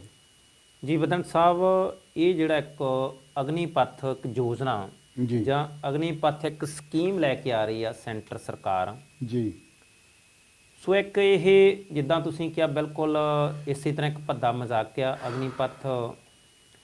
ਇਹ ਖਾਸ ਕਰਕੇ ਅਗਨੀਪਥ ਜਿਹੜਾ ਉਹ ਇਹਨਾਂ ਨੇ ਇਹ ਰੱਖਿਆ ਕਿ ਸੈਨਾ ਦੇ ਵਿੱਚ ਜਿਹੜੀ 4 ਸਾਲ ਦੀ ਭਰਤੀ ਕੀਤੀ ਜਾਵੇਗੀ। 4 ਸਾਲ ਲਈ ਜੀ। ਸੋ ਇਹਦੀ ਜਿਹੜੀ ਉਮਰ ਉਹਨਾਂ ਨੇ ਮੇਰੇ ਖਿਆਲ ਪਹਿਲਾਂ 18 ਤੋਂ 22 ਸੀਗੀ, ਹੁਣ 17 ਤੋਂ 21 ਸਾਲ ਕੀਤੀ ਆ। ਸੋ ਇਹ ਪੀਰੀਅਡ ਇੱਕ ਜਿਹੜਾ ਸਟੂਡੈਂਟ ਦਾ ਇੱਕ ਜਾਂ ਇੱਕ ਨੌਜਵਾਨ ਦਾ ਸਟੱਡੀ ਦਾ ਪੀਰੀਅਡ ਹੁੰਦਾ ਆ। ਇਹ ਪੀਰੀਅਡ ਇੱਕ ਸਟੱਡੀ ਦਾ ਆਪਣਾ ਕੈਰੀਅਰ ਬਣਾਉਣ ਦਾ ਪੀਰੀਅਡ ਹੁੰਦਾ ਆ ਇਹ 4 ਸਾਲ। ਉਹਦੇ ਵਿੱਚ ਇਹਨਾਂ ਨੇ ਕਿਹਾ ਵੀ ਅਸੀਂ 4 ਸਾਲ ਲਈ ਜਿਹੜਾ ਸੈਨਾ ਦੇ ਵਿੱਚ ਭਰਤੀ ਕਰਾਂਗੇ, 4 ਸਾਲ ਬਾਅਦ ਉਹਨਾਂ ਨੂੰ ਰਿਟਾਇਰ ਕੀਤਾ ਜਾਊਗਾ। ਸਿਰਫ 4 ਸਾਲ ਦੀ ਸਰਵਿਸ ਉਹਨਾਂ ਨੂੰ ਦਿੱਤੀ ਜਾਊਗੀ। ਉਹਦੇ ਵਿੱਚ ਕਿਸੇ ਵੀ ਤਰ੍ਹਾਂ ਦੀ ਕੋਈ ਸੁੱਖ ਸਹੂਲਤ, ਕੋਈ ਪੈਨਸ਼ਨ, ਕੋਈ ਕੰਟੀਨ ਦੇ ਬੈਨੀਫਿਟ, ਕੋਈ ਹੋਰ TADA ਵਗੈਰਾ ਕੁਝ ਨਹੀਂ ਮਿਲਣਗੇ। ਸੋ ਉਹਦੇ ਵਿੱਚੋਂ ਵੀ ਲਗਭਗ 1.5 ਸਾਲ ਦਾ ਸਮਾਂ ਜਿਹੜਾ ਉਹਨਾਂ ਦਾ ਟ੍ਰੇਨਿੰਗ ਵਾਸਤੇ ਨਿਕਲ ਜਾਊਗਾ ਤੇ 2.5 ਸਾਲ ਦਾ ਸਮਾਂ ਜਿਹੜਾ ਬਚੂਗਾ ਜੀ। ਸੋ 4 ਸਾਲ ਤੋਂ ਬਾਅਦ ਰਿਟਾਇਰ ਕੀਤਾ ਜਾਊਗਾ। ਉਹਦੇ ਵਿੱਚੋਂ ਬਾਅਦ ਵਿੱਚ 25% ਜਿਹੜੀ ਆ ਦੁਬਾਰਾ ਭਰਤੀ ਕੀਤੀ ਜਾਊਗੀ। 75% ਜਿਹੜੇ ਆ ਉਹ ਇੱਕ ਕਿਸਮ ਦੇ ਬੇਕਾਰ ਹੋ ਜਾਣਗੇ। ਸੋ ਇਹ ਸਕੀਮ ਦਾ ਭਾਰਤ ਵਿੱਚ ਬਹੁਤ ਵੱਡੇ ਪੱਧਰ ਤੇ ਬਦਨ ਸਾਹਿਬ ਵਿਰੋਧ ਹੋ ਰਿਹਾ। ਜਿਸ ਤਰ੍ਹਾਂ ਮੈਂ ਜ਼ਿਕਰ ਕੀਤਾ ਸੀ ਪਹਿਲਾਂ ਵੀ 1992 ਚ ਮੰਡਲ ਕਮਿਸ਼ਨ ਦੀ ਰਿਪੋਰਟ ਦੇ ਵੇਲੇ ਨੌਜਵਾਨ ਵੱਲੋਂ ਵਿਰੋਧ ਕੀਤਾ ਗਿਆ ਸੀ। ਖੈਰ ਉਹ ਕੁਛ ਸਮਝੇ ਕਹਿ ਸਕਦੇ ਹਾਂ, ਜਾਂ ਉਹਦੇ ਬਾਰੇ ਲੋਕਾਂ ਨੂੰ ਜਾਣਕਾਰੀ ਜਾਂ ਗਿਆਨ ਨਹੀਂ ਸੀਗਾ ਤੇ ਉਹਦਾ ਵਿਰੋਧ ਦੂਸਰੀਆਂ ਕਮਿਊਨਿਟੀਆਂ ਕਰ ਸੀ ਜਦੋਂ OBC ਨੂੰ ਰਿਜ਼ਰਵੇਸ਼ਨ ਮਿਲਣੀ ਸੀਗੀ। ਸੋ ਅੱਜ ਤਾਂ ਅਗਨੀਪਥ ਦਾ ਵਿਰੋਧ ਸਾਰੇ ਕੈਟਾਗਰੀ ਦੇ ਸਾਰੇ ਜਿਹੜੇ ਆ ਨੌਜਵਾਨ ਕਰ ਰਹੇ ਆ, ਭਾਰਤ ਵਾਸੀ ਸਾਰੇ, ਉਹਨਾਂ 'ਚ ਕੋਈ SC ST OBC ਨਹੀਂਗਾ, ਕਿਉਂਕਿ ਇਹਦਾ ਨੁਕਸਾਨ ਸਾਰੇ ਜਿਹੜੇ ਵਰਗ ਨੂੰ ਹੋਣਾ ਆ। ਸੋ ਉਹਦਾ ਇਹ ਵਿਰੋਧ ਹੋ ਰਿਹਾ। ਅਗਨੀਪਥ ਜਿਹੜੀ ਯੋਜਨਾ ਇਹ ਮੈਂ ਸਮਝਦਾ ਕਿ ਸਰਕਾਰ ਨੇ ਬਿਨਾਂ ਸੋਚੇ ਸਮਝੇ, ਬਿਨਾਂ ਉਹਨਾਂ ਵਾਸਤੇ ਜਿਨ੍ਹਾਂ ਨੇ ਲੈ ਕੇ ਆਏ ਆ, ਇਹ ਉਹਨਾਂ ਦੀ ਸਲਾਹ ਤੋਂ ਬਿਨਾਂ ਜਿਹੜੀ ਇਹ ਯੋਜਨਾ ਸ਼ੁਰੂ ਕੀਤੀ ਆ। ਸੋ ਇਹਦਾ ਜਿਹੜਾ ਬੈਨੀਫਿਟ ਨਹੀਂ ਹੋਣਾ। ਮੈਂ ਸਮਝਦਾ ਕਿ ਇਹਦੇ ਤੇ ਦੁਬਾਰਾ ਸਰਕਾਰ ਨੂੰ ਜਿਹੜੀ ਹੈ ਵਿਚਾਰ ਕਰਨੀ ਚਾਹੀਦੀ ਆ ਤੇ ਇਸ ਯੋਜਨਾ ਤੇ ਵਿਚਾਰ ਕਰਕੇ ਦੁਬਾਰਾ ਇਹਨੂੰ ਸੋਧ ਕੇ ਜਾਂ ਜੋ ਪਹਿਲਾਂ ਸਿਸਟਮ ਚੱਲਦਾ ਉਹਦੇ ਮੁਤਾਬਕ ਹੀ ਇਹ ਜਿਹੜੀ ਆ ਭਰਤੀ ਹੋਣੀ ਚਾਹੀਦੀ ਜੀ। ਜੀ ਆਪਣੇ ਜੋ ਅਗਨੀਪਥ ਹੈ ਜਿਹੜੇ 25% ਪਰਮਾਨੈਂਟ ਜੌਬ ਦੀ ਗੱਲ ਕਰਦੇ ਆ ਜੀ, ਕਿਉਂਕਿ ਸਾਨੂੰ ਤਾਂ ਅੱਗੇ ਨਹੀਂ ਵੈਸੇ ਜੌਬਾਂ ਮਿਲਦੀਆਂ ਜੀ, ਤਾਂ ਇਹ ਜਿਹੜੇ 25% ਆ ਉਹਨਾਂ ਦੇ ਵਿੱਚੋਂ ਪਰਮਾਨੈਂਟ ਦੇ ਵਿੱਚ ਬਹੁਜਨਾਂ ਦਾ ਕੀ ਚਾਂਸ ਹੈ? ਦੇਖੋ ਇਹ ਜਿਹੜਾ ਬਦਨ ਸਾਹਿਬ 25% ਚ ਮੈਂ ਸਮਝਦਾ ਕਿ ਨਥਿੰਗ ਚਾਂਸ ਆ। 25% ਉਹਦੇ ਵਿੱਚੋਂ ਇਹਦੇ ਚ ਰਿਜ਼ਰਵੇਸ਼ਨ ਤਾਂ ਕੋਈ ਹੈ ਨਹੀਂਗੀ ਤੇ 25% ਉਹਨਾਂ ਨੇ ਉਹ ਲੋਕ ਜਿਹੜੇ ਜਨਰਲ ਕੈਟਾਗਰੀ ਨੂੰ ਬਿਲੋਂਗ ਕਰਦੇ ਉਹੀ ਦੁਬਾਰਾ ਲੈਣੇ ਆ। ਸੋ ਲੋਕਾਂ ਨੂੰ 75% ਨੂੰ ਨਕਾਰਾ ਬੇਕਾਰ ਬਣਾਉਣਾ ਕਰਕੇ ਆ ਤੇ ਇਹ ਜਿਹੜੀ ਯੋਜਨਾ ਸੈਂਟਰ ਸਰਕਾਰ ਲੈ ਕੇ ਆ ਰਹੀ ਆ। ਸੋ ਇਹਦੇ ਤੇ ਮੇਰੇ ਖਿਆਲ ਹੈ ਵੀ ਇਹ ਯੋਜਨਾ ਜਿਹੜੀ ਆ ਕਾਮਯਾਬ ਨਹੀਂ ਹੋਣੀ ਭਾਰਤ ਵਿੱਚ। ਸੋ ਇਹਦਾ ਵਿਰੋਧ ਜਿਹੜਾ ਹੋ ਰਿਹਾ ਇਹ ਜਾਇਜ਼ ਆ ਵਿਰੋਧ, ਇਹਦਾ ਡਟ ਕੇ ਨੌਜਵਾਨਾਂ ਨੂੰ ਵਿਰੋਧ ਕਰਨਾ ਚਾਹੀਦਾ ਜੀ। ਜੱਖੂ ਸਾਹਿਬ ਆਪਾਂ ਫਿਰ ਤੁਹਾਡੇ ਕੋਲ ਹੋਰ ਸਵਾਲ ਹੈਗੇ, ਆਪਾਂ ਕੋਲ ਮਿੰਟ ਵੀ ਥੋੜੇ ਹੀ ਆ ਜੀ ਜੀ। ਤੇ ਇੱਕ ਹੋਰ ਇਨਫੋਰਮੇਸ਼ਨ ਹੈ ਜੋ ਆਪ ਜੀ ਦੇ ਨਾਲ ਬਿਲਕੁਲ ਸਾਂਝੀ ਕਰਨੀ ਚਾਹੁੰਦਾ ਹਾਂ। ਬੜੀ ਖੁਸ਼ੀ ਦੀ ਖਬਰ ਹੈ। ਸਾਡੇ ਹਰਮੇਸ਼ ਜੱਸਲ ਅਤੇ ਸਤਿਆ ਜੱਸਲ ਜੀ ਆਪਣੇ ਬੜੇ ਚਾਅ ਲਾਡ ਨਾਲ ਆਪਣੀ ਪੋਤੀ ਅੰਬੇ ਅਲੀਸਾ ਜੱਸਲ ਦਾ ਪਹਿਲਾ ਬਰਥਡੇ ਕੱਲ੍ਹ ਮਨਾਇਆ ਤੇ ਬਹੁਤ ਹੀ ਚਾਵਾਂ ਤੇ ਲਾਡਾਂ ਦੇ ਨਾਲ ਮਨਾਇਆ ਗਿਆ। ਡਾਕਟਰ ਅੰਬੇਦਕਰ ਮੈਮੋਰੀਅਲ ਕਮੇਟੀ ਅਤੇ ਲੋਟਸ TV ਦੀ ਪੂਰੀ ਟੀਮ ਵੱਲੋਂ ਅਲੀਸਾ ਨੂੰ ਤੇ ਉਹਨਾਂ ਦੇ ਮੰਮੀ ਡੈਡੀ ਨੂੰ ਉਹਨਾਂ ਨੂੰ ਬਹੁਤ ਬਹੁਤ ਵਧਾਈਆਂ। ਉਹਨਾਂ ਦੇ ਮੰਮੀ ਡੈਡੀ ਅਮਨਦੀਪ ਤੇ ਅਨਿਲ ਨੂੰ ਸਾਡੇ ਵੱਲੋਂ ਬਹੁਤ ਬਹੁਤ ਵਧਾਈਆਂ। ਅਸੀਂ ਬੁੱਧਮ ਸੰਘ ਦੀ ਕੰਪਾ ਨਾਲ ਇਹੀ ਕਾਮਨਾ ਕਰਦੇ ਹਾਂ ਕਿ ਬੱਚੀ ਪੜ੍ਹ ਲਿਖ ਕੇ ਆਪਣਾ ਨਾਂ ਰੋਸ਼ਨ ਕਰੇ, ਆਪਣੇ ਮਾਂ-ਬਾਪ ਦਾ ਨਾਂ ਰੋਸ਼ਨ ਕਰੇ, ਦਾਦਾ ਦਾਦੀ ਦਾ ਨਾਂ ਰੋਸ਼ਨ ਕਰੇ ਅਤੇ ਲੰਬੀ ਅਤੇ ਨਿਰੋਗੀ ਜ਼ਿੰਦਗੀ ਦਾ ਆਨੰਦ ਮਾਣੇ। ਤੇ ਇਸੇ ਤਰ੍ਹਾਂ ਹੀ ਕੱਲ ਇੱਕ ਹੋਰ ਖੁਸ਼ੀ ਡਾਕਟਰ ਅੰਬੇਦਕਰ ਮੈਮੋਰੀਅਲ ਕਮੇਟੀ ਦੇ ਵਿਹੜੇ ਆਈ ਆ। ਡਾਕਟਰ ਅੰਬੇਦਕਰ ਮੈਮੋਰੀਅਲ ਕਮੇਟੀ ਤੇ ਲੋਟਸ ਟੀਵੀ ਵੱਲੋਂ ਸੁਭਾਗੀ ਜੋੜੀ ਰਾਮ ਪ੍ਰਕਾਸ਼ ਜੱਖੂ ਜੀ ਅਤੇ ਮਿਸਿਸ ਜੀਤੋ ਜੱਖੂ ਜੀ, ਉਹਨਾਂ ਦੀ 60ਵੀਂ ਵੈਡਿੰਗ ਐਨਵਰਸਰੀ ਜੋ ਉਹਨਾਂ ਨੇ ਕੱਲ ਮਨਾਈ ਹੈ ਔਰ ਬੜੇ ਜ਼ੋਰ ਸ਼ੋਰ ਦੇ ਨਾਲ ਮਨਾਈ ਹੈ, ਬੜੀ ਧੂਮਧਾਮ ਨਾਲ ਮਨਾਈ ਹੈ। ਮੈਂ ਆਪਣੇ ਵੱਲੋਂ ਡਾਕਟਰ ਅੰਬੇਦਕਰ ਮੈਮੋਰੀਅਲ ਕਮੇਟੀ ਵੱਲੋਂ ਲੋਟਸ ਟੀਵੀ ਵੱਲੋਂ ਉਹਨਾਂ ਨੂੰ ਬਹੁਤ ਬਹੁਤ ਸ਼ੁਭਕਾਮਨਾਵਾਂ ਦਿੰਦਾ ਹਾਂ। ਅਸੀਂ ਇਹਨਾਂ ਦੇ ਲਈ ਇਹੀ ਸ਼ੁਭਕਾਮਨਾਵਾਂ ਕਰਦੇ ਹਾਂ ਕਿ ਆਪ ਦੋਵੇਂ ਲੰਬੀ ਅਤੇ ਨਿਰੋਗੀ ਸਿਹਤ ਦਾ ਆਨੰਦ ਮਾਣੋ। ਬਹੁਤ ਬਹੁਤ ਧੰਨਵਾਦ ਤੇ ਸਾਧੂ ਸਾਧੂ ਸਾਧੂ। ਹੁਣ ਆਪਾਂ ਚੱਲਦੇ ਹਾਂ ਸਾਡੇ ਮਾਨਯੋਗ ਲਿਖ ਰਹੇ ਜੱਖੂ ਜੀ ਹੁਣਾਂ ਵੱਲ। ਜੀ ਇਹ ਕੀ ਤੁਸੀਂ ਸੋਚਦੇ ਹੋ ਕਿ ਜੋ ਅਗਨੀ ਪਥ ਦਾ ਕੀ ਹਸ਼ਰ ਹੋਵੇਗਾ, ਜਾਂ ਕਾਨੂੰਨ ਕਿਸਾਨੀ ਕਾਨੂੰਨ ਵਾਂਗ ਇਹਨੂੰ ਵਾਪਸ ਲੈਣਾ ਪਊਗਾ ਜਾਂ ਕੋਈ ਹੈ ਚਾਂਸਿਸ? ਦੇਖੋ ਇਹ ਜਿੱਦਾਂ ਆਪਾਂ ਪਹਿਲਾਂ ਵੀ ਜ਼ਿਕਰ ਕੀਤਾ ਸੀ, ਜਿਹੜਾ ਕਿਸਾਨੀ ਅੰਦੋਲਨ ਦੇ 3 ਬਿੱਲ ਸਰਕਾਰ ਨੂੰ 1 ਸਾਲ ਬਾਅਦ ਵਾਪਸ ਲੈਣੇ ਪਏ।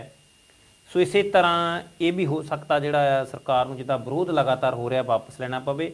ਤੇ ਇਹਦੇ ਵਿੱਚ ਮੈਂ ਸਮਝਦਾ ਕਿ ਜਿੱਦਾਂ ਆਪਾਂ ਜ਼ਿਕਰ ਕੀਤਾ ਰਾਸ਼ਟਰਪਤੀ ਦਾ, ਕੋਈ ਰਾਸ਼ਟਰਪਤੀ ਵੀ ਜਿਹੜੇ ਸਾਈਨਾਂ ਤੋਂ ਬਿਨਾਂ ਇਹ ਕੰਪਲੀਟ ਨਹੀਂ ਹੁੰਦਾ, ਕਾਨੂੰਨ ਨਹੀਂ ਬਣਦਾ। ਬਿੱਲ ਪਾਸ ਹੋ ਕੇ ਆਉਣ ਤੋਂ ਬਾਅਦ ਰਾਸ਼ਟਰਪਤੀ ਦੇ ਸਾਈਨਾਂ ਵਾਸਤੇ ਭੇਜਿਆ ਜਾਂਦਾ ਤੇ ਜੇ ਚਾਹੇ ਤਾਂ ਰਾਸ਼ਟਰਪਤੀ ਇਹਨਾਂ ਨੂੰ ਰੋਕ ਸਕਦਾ ਆ।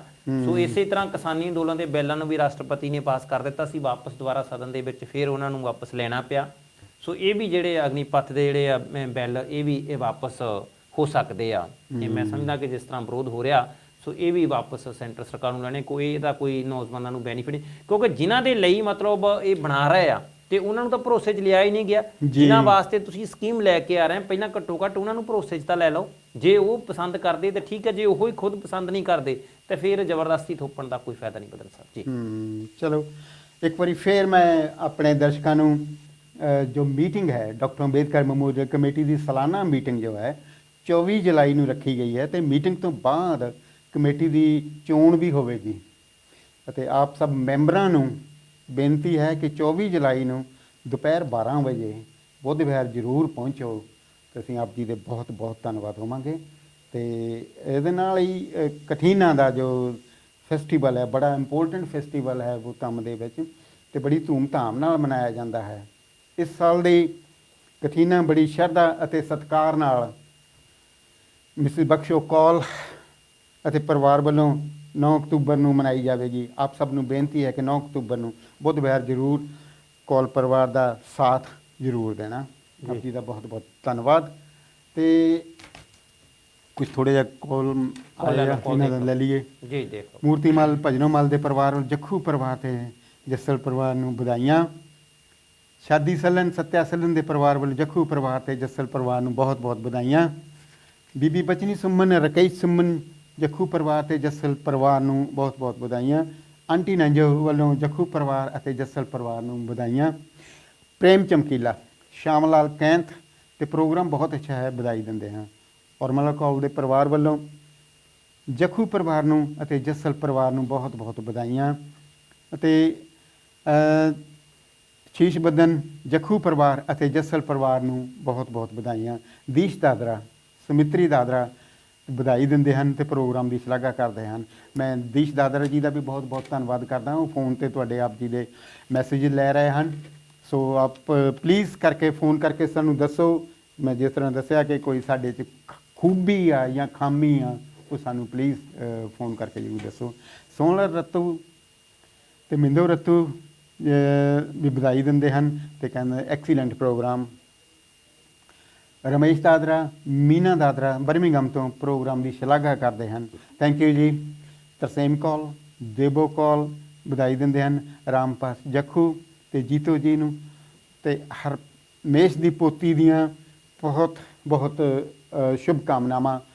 ਵੌਇਸ ਆਫ ਇੰਡੀਆ, ਦੀਵਾਨ ਮਹਿੰਦਰਾ ਜੀ, ਪ੍ਰੋਗਰਾਮ ਬਹੁਤ ਅੱਛਾ ਹੈ। ਰਾਮਪਾਲ ਝੱਲੀ, ਮਿੰਦੋ ਝੱਲੀ ਦੇ ਪਰਿਵਾਰ ਵੱਲੋਂ ਬਹੁਤ ਬਹੁਤ ਵਧਾਈਆਂ। ਡਾਰਲਿਸਟਨ ਤੋਂ ਅਮਿਤਾਭ ਕੌਲਤਾਰ, ਦਰਸ਼ਨਾ ਕੌਲਤਾਰ, ਜੱਖੂ ਪਰਿਵਾਰ ਤੇ ਜੱਸਲ ਪਰਿਵਾਰ ਨੂੰ ਵੀ ਬਹੁਤ ਬਹੁਤ ਵਧਾਈਆਂ। ਕੇਲ ਚਾਂਦ ਜੀ ਬੈਡਫੋਰਡ ਤੋਂ ਵਧਾਈਆਂ ਦਿੰਦੇ ਹਨ। ਥੈਂਕ ਯੂ ਚਾਂਦ ਸਾਹਿਬ ਆਪ ਜੀ ਦਾ। ਧਰਮਪਾਲ ਬੰਗੜ, ਜੋਗਿੰਦਰੋ ਬੰਗੜ ਦੇ ਪਰਿਵਾਰ ਵੱਲੋਂ ਜੱਖੂ ਪਰਿਵਾਰ ਅਤੇ ਜੱਸਲ ਪਰਿਵਾਰ ਨੂੰ ਬਹੁਤ ਬਹੁਤ ਵਧਾਈਆਂ। ਤੇ ਹਰਮੇਸ਼ ਜੱਸਲ, ਸੱਤਿਆ ਜੱਸਲ, ਸਾਡੀ ਪੋਤੀ ਦੀਆਂ ਫੋਟੋ ਦਿਖਾਉਣ ਤੇ ਲਈ ਲੋਟਸ ਟੀਵੀ ਦਾ ਬਹੁਤ ਬਹੁਤ ਧੰਨਵਾਦ। ਜੱਸਲ ਸਾਹਿਬ, ਤੁਹਾਡਾ ਵੀ ਬਹੁਤ ਬਹੁਤ ਧੰਨਵਾਦ ਜੋ ਤੁਸੀਂ ਸਾਨੂੰ ਇਹ ਮੌਕਾ ਦਿੱਤਾ, ਤੇ ਸਾਡੇ ਵੱਲੋਂ ਫਿਰ ਇੱਕ ਵਾਰ ਆਪ ਜੀ ਨੂੰ ਬਹੁਤ ਬਹੁਤ ਸ਼ੁਭਕਾਮਨਾਵਾਂ। ਹੰਸਰਾਜ ਮੈਮੀ, ਪਾਲੋ ਮੈਮੀ, ਪ੍ਰੋਗਰਾਮ ਬਹੁਤ ਅੱਛਾ ਹੈ, ਬਹੁਤ ਬਹੁਤ ਵਧਾਈਆਂ। ਫਕੀਰ ਚੰਦ ਚੌਹਾਨ, ਗੁਰਦੇਵਪੁਰ ਚੌਹਾਨ ਦੇ ਪਰਿਵਾਰ ਵੱਲੋਂ ਪ੍ਰੋਗਰਾਮ ਦੀ ਸ਼ਲਾਘਾ ਕਰਦੇ ਹਨ, ਤੇ ਆਪ ਜੀ ਦਾ ਬਹੁਤ ਬਹੁਤ ਧੰਨਵਾਦ। ਪ੍ਰਕਾਸ਼ ਹੁਸ਼ਿਆਰਪੁਰੀ ਜੀ, ਸਵਰਨ ਕੌਰ ਦੇ ਪਰਿਵਾਰ ਵੱਲੋਂ, ਜੱਖੂ ਪਰਿਵਾਰ ਅਤੇ ਜੱਸਲ ਪਰਿਵਾਰ ਨੂੰ ਵੀ ਬਹੁਤ ਬਹੁਤ ਵਧਾਈਆਂ। ਆਪ ਸਭ ਭੈਣਾਂ ਭਰਾਵਾਂ ਦਾ, ਆਪ ਸਭ ਜੀ ਦਾ ਬਹੁਤ ਬਹੁਤ ਸ਼ੁਕਰਗੁਜ਼ਾਰ ਹਾਂ ਜੋ ਆਪ ਜੀ ਨੇ ਫੀਡਬੈਕ ਦਿੱਤੀ ਸਾਡੇ ਨਾਲ। ਇਹਦੇ ਨਾਲ ਸਾਨੂੰ ਬੜਾ ਇੱਕ ਸੇਧ ਮਿਲਦੀ ਆ ਕਿ ਅਸੀਂ ਕਿੰਨਾ ਕੁ ਕਾਮਯਾਬ ਹਾਂ ਔਰ ਕਿੰਨੇ ਕੁ ਅਸੀਂ ਗਲਤ ਹਾਂ, ਜਾਂ ਜਿੱਦਾਂ ਖੂਬੀ ਆ ਜਾਂ ਖਾਮੀ ਆ, ਅਸੀਂ ਉਸ ਦੇ ਹਿਸਾਬ ਨਾਲ ਆਪ ਜੀ ਦੇ ਮਿਆਰ ਦੇ ਮੁਤਾਬਕ ਅਸੀਂ ਪ੍ਰੋਗਰਾਮ ਪੇਸ਼ ਕਰ ਸਕੀਏ।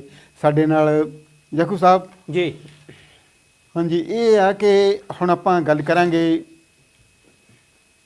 ਜਿਸ ਤਰ੍ਹਾਂ ਵਿਧਾਨ ਸਭਾ ਦੀ ਚੋਣਾਂ ਦੇ ਵਿੱਚ ਆਮ ਆਦਮੀ ਪਾਰਟੀ ਨੇ ਮਾਰਕਾ ਮਾਰਿਆ ਜੀ, ਐਨ ਬਹੁਮਤ ਪ੍ਰਾਪਤ ਕੀਤਾ, ਜੀ, ਤੇ ਜਿਹੜੀ ਇਲੈਕਸ਼ਨ ਹੁਣ ਹੋਈ ਆ ਜੀ, ਇਹਦੇ ਵਿੱਚ ਇਹਨਾਂ ਨੂੰ ਕੀ ਪਤਾ ਲੱਗਾ ਵੀ ਕੀ ਗੱਲ ਕੀ ਹੋ ਗਈ ਅਕਸਰ ਇਦਾਂ ਦੀ ਵੀ ਜਿਹੜੇ ਵਿੱਚ ਨਹੀਂ ਉਹ ਜਿੱਤ ਨਹੀਂ ਸਕੇ।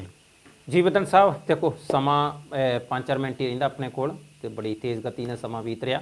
ਸੋ ਜਿਸ ਤਰ੍ਹਾਂ 3 ਮਹੀਨੇ ਪਹਿਲਾਂ ਵਿਧਾਨ ਸਭਾ ਦੀਆਂ ਚੋਣਾਂ ਹੋਈਆਂ ਪੰਜਾਬ ਦੇ ਵਿੱਚ, 92 ਸੀਟਾਂ ਜਿਹੜੀਆਂ 117 ਦੇ ਵਿੱਚੋਂ ਆਮ ਆਦਮੀ ਪਾਰਟੀ ਨੂੰ ਮਿਲੀਆਂ। ਸੋ ਬਹੁਤ ਵੱਡਾ ਜਿਹੜਾ ਇੱਕ ਬਦਲਾਅ ਸੀ ਲੋਕਾਂ ਨੇ ਲੈ ਕੇ ਆਂਦਾ। ਸੋ ਮੈਂ ਸਮਝਦਾ ਕਿ ਇਹ ਬਦਨ ਸਾਹਿਬ ਜਿਹੜਾ ਬਦਲਾਅ ਆ, ਇਹ ਆਮ ਆਦਮੀ ਪਾਰਟੀ ਦੇ ਹੱਕ 'ਚ ਨਹੀਂ ਵੋਟ ਭੁਗਤੀ ਆ, ਇਹ ਸਿਰਫ ਕਾਂਗਰਸ ਤੇ ਜਿਹੜੀ ਆਪਣੇ ਅਕਾਲੀ ਦਲ ਆ, ਲੋਕ ਜਿਹੜੀਆਂ ਰਵਾਇਤੀ ਪਾਰਟੀਆਂ ਤੋਂ ਦੁਖੀ ਹੋ ਕੇ ਇੱਕ ਬਦਲ ਚਾਹੁੰਦੇ ਸੀਗੇ, ਉਸ ਬਦਲ ਦੇ ਬਦੌਲਤ ਜਿਹੜੀ ਇਹਨਾਂ ਨੂੰ ਇੰਨੀਆਂ ਸੀਟਾਂ ਮਿਲੀਆਂ। ਔਰ ਆਮ ਆਦਮੀ ਪਾਰਟੀ ਨੂੰ ਲਾਈਕ ਕਰਦੇ ਜਾਂ ਆਮ ਆਦਮੀ ਪਾਰਟੀ ਦੇ ਹੱਕ ਲਈ ਉਹ ਸਿਰਫ ਇੱਕ ਚੇਂਜ ਚਾਹੁੰਦੇ ਸੀ, ਉਹਦੇ ਮੁਤਾਬਕ ਇਹਨਾਂ ਨੂੰ ਜਿਹੜੀਆਂ ਇੰਨੀਆਂ ਸੀਟਾਂ ਮਿਲੀਆਂ। ਸੋ 92। ਔਰ ਉਸ ਤੋਂ ਬਾਅਦ ਜਿਸ ਤਰ੍ਹਾਂ ਤੁਹਾਨੂੰ ਪਤਾ ਕਿ ਸੰਗਰੂਰ ਦੇ ਵਿੱਚੋਂ ਪਹਿਲੇ 5 ਸਾਲ 14 ਤੋਂ 19 ਤੱਕ ਲੋਕ ਸਭਾ ਦਾ ਮੈਂਬਰ ਭਗਵੰਤ ਮਾਨ ਜੀ ਰਹੇ ਆ, ਫਿਰ 19 ਤੋਂ 24 ਤੱਕ ਅਗਲੇ 5 ਸਾਲ ਇਹ ਦੁਬਾਰਾ ਫਿਰ ਚੁਣੇ ਗਏ। ਸੰਗਰੂਰ ਤੋਂ ਜਿਹੜੀ ਆਮ ਆਦਮੀ ਪਾਰਟੀ ਦੀ ਸ਼ੁਰੂਆਤ ਹੁੰਦੀ ਆ, ਤੇ ਮੈਂ ਸਮਝਦਾ ਕਿ ਸੰਗਰੂਰ ਤੋਂ ਹੀ ਜਿਹੜਾ ਐਂਡ ਹੋਣ ਜਾ ਰਿਹਾ। ਸੋ ਜਿਹੜੀ ਆਪਣੀ ਜਿਮਨੀ ਚੋਣ ਹੋਈ ਆ ਲੋਕ ਸਭਾ ਦੀ, ਇਹਦਾ ਲਗਭਗ 1.5 ਸਾਲ ਦਾ ਸਮਾਂ ਰਹਿੰਦਾ ਆ। ਸੋ ਦੇਖੋ 3 ਮਹੀਨੇ ਬਾਅਦ ਹੀ ਸੰਗਰੂਰ ਦੇ ਵਿੱਚ ਜਿਹੜੀ ਜਿਮਨੀ ਚੋਣ ਹੋਈ ਆ, ਉਹ ਆਮ ਆਦਮੀ ਪਾਰਟੀ ਹਾਰ ਜਾਂਦੀ ਆ ਜੀ। ਸੋ ਜਦ ਕਿ ਪੰਜਾਬ ਦੇ ਵਿੱਚ ਜ਼ਿਆਦਾਤਰ ਜਿਹੜੀ ਜਿਮਨੀ ਚੋਣ ਜਿਹੜੀ ਸੱਤਾਧਰ ਪਾਰਟੀ ਹੁੰਦੀ, ਰੂਲਿੰਗ ਪਾਰਟੀ ਹੁੰਦੀ, ਉਹ ਜਿੱਤਦੀ ਹੁੰਦੀ ਆ। ਹਾਂਜੀ ਹਾਂਜੀ। ਸੋ ਇਹਦੇ ਵਿੱਚ ਦੇਖੋ 9 ਦੇ 9 ਵਿਧਾਨ ਸਭਾ ਹਲਕੇ ਆਮ ਆਦਮੀ ਪਾਰਟੀ ਨੇ ਜਿੱਤੇ ਆ, ਔਰ ਲਗਭਗ 6,87,000 ਵੋਟ ਪ੍ਰਾਪਤ ਕੀਤੀ ਆ, ਔਰ 50,000 ਤੋਂ ਲੈ ਕੇ 75,000 ਤੱਕ ਇਨੀ ਵਿਧਾਨ ਸਭਾ ਹਲਕੇ ਜਿੱਤੇ ਆ। ਔਰ 9 ਦੇ 9 ਹੀ ਵਿਧਾਨ ਸਭਾ ਹਲਕੇ ਜਿੱਤਣ ਤੋਂ ਬਾਵਜੂਦ ਵੀ ਇਹਨਾਂ ਨੂੰ 2,47,000 ਵੋਟ ਮਿਲਦੀ ਆ। 4.5 ਲੱਖ ਵੋਟ ਜਿਹੜੀ ਆ ਇਹ 3 ਮਹੀਨਿਆਂ 'ਚ ਆਮ ਆਦਮੀ ਪਾਰਟੀ ਦੀ ਘਟ ਜਾਂਦੀ ਆ। ਔਰ ਦੇਖੋ ਲੋਕਾਂ ਨੇ ਫਿਰ ਬਦਲਾਅ ਦੀ ਆਪਾਂ ਜਦੋਂ ਗੱਲ ਕਰਦੇ ਆ, ਤੇ ਜਿਹੜੀ ਪਾਰਟੀ ਆਪਣੇ ਸ਼੍ਰੋਮਣੀ ਅਕਾਲੀ ਦਲ ਅੰਮ੍ਰਿਤਸਰ, ਸਰਦਾਰ ਸਿਮਰਜੀਤ ਸਿੰਘ ਮਾਨ ਬੜੇ ਲੰਬੇ ਸਮੇਂ ਤੋਂ ਜਿਹੜੀ ਆਪਣੀ ਲੜਾਈ ਲੜ ਰਹੇ ਆ, ਜਿਹੜੀ ਆਪਣੇ ਉਹ ਪਾਰਟੀ ਉਹਨਾਂ ਨੇ ਬਣਾਈ ਆ ਸ਼੍ਰੋਮਣੀ ਅਕਾਲੀ ਦਲ ਅੰਮ੍ਰਿਤਸਰ। ਸੋ ਲਗਭਗ 0.5% ਤੋਂ ਲੈ ਕੇ 1.5% ਵੋਟ ਉਹ ਪੰਜਾਬ ਦੇ ਵਿੱਚ ਹਾਸਲ ਕਰਦੇ ਸੀ। ਉਹਨਾਂ ਨੂੰ ਇਸ ਟਾਈਮ ਜਿਹੜੀ ਆ ਜਿੱਤ ਪ੍ਰਾਪਤ ਹੋਈ ਆ ਲੋਕ ਸਭਾ ਦੀ।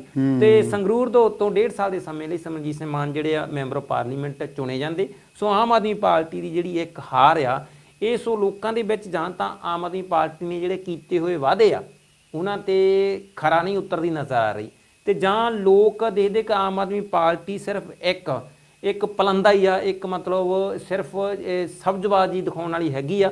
ਸੋ ਇਸ ਕਰਕੇ ਇਹ ਜੋ ਲੋਕ ਚਾਹੁੰਦੇ ਸੀ ਉਹਨਾਂ ਦੇ ਮੁਤਾਬਕ ਨਹੀਂ ਹੋ ਸਕਿਆ। ਸੋ ਉਸੇ ਵੇਲੇ ਲੋਕਾਂ ਨੇ ਇੱਕ ਜਿਹੜੀ ਚੇਂਜ ਲੈ ਆਂਦੀ ਆ। ਸੋ ਜਿਹੜੀ ਆ ਲੋਕ ਸਭਾ ਦੀ ਚੋਣ ਆਮ ਆਦਮੀ ਪਾਰਟੀ ਪੰਜਾਬ ਚੋਂ ਹਾਰ ਜਾਂਦੀ ਆ। ਜੀ ਬਤਨ ਸਾਹਿਬ, ਬਸ ਇੱਕ ਗੱਲ ਆ ਆਪਣੇ ਜੱਖੂ ਸਾਹਿਬ ਜੀ, ਇਹਨਾਂ ਨੇ ਪਹਿਲਾਂ ਤਾਂ ਮਹੀਨੇ ਦੇ ਵਿੱਚ ਅਸੀਂ ਆਹ ਕਰ ਦਿੱਤਾ, ਅਸੀਂ ਇਹ ਕਰ ਦਿੱਤਾ, ਪਤਾ ਨਹੀਂ ਕੀਤਾ ਜਾਂ ਨਹੀਂ ਕੀਤਾ ਹੈਗਾ, ਹੈਨਾ ਜੀ। ਅੱਛਾ, ਤੇ ਆਪਣਾ ਜਿਹੜਾ ਸਵਾਲ ਆ, ਦੇਖੋ ਹਰ ਇਲੈਕਸ਼ਨ ਦੇ ਵਿੱਚ ਜਦ ਵੀ ਆਉਂਦੀ ਆ ਸਾਰੀ ਦੁਨੀਆ ਦੁਹਾਈ ਪਾਉਂਦੀ ਆ ਕਿ ਜੀ ਇਲੈਕਸ਼ਨ EVM ਨਾਲ ਜਿੱਤ ਗਏ ਆ, EVM ਨਾਲ ਜਿੱਤ ਗਏ ਆ।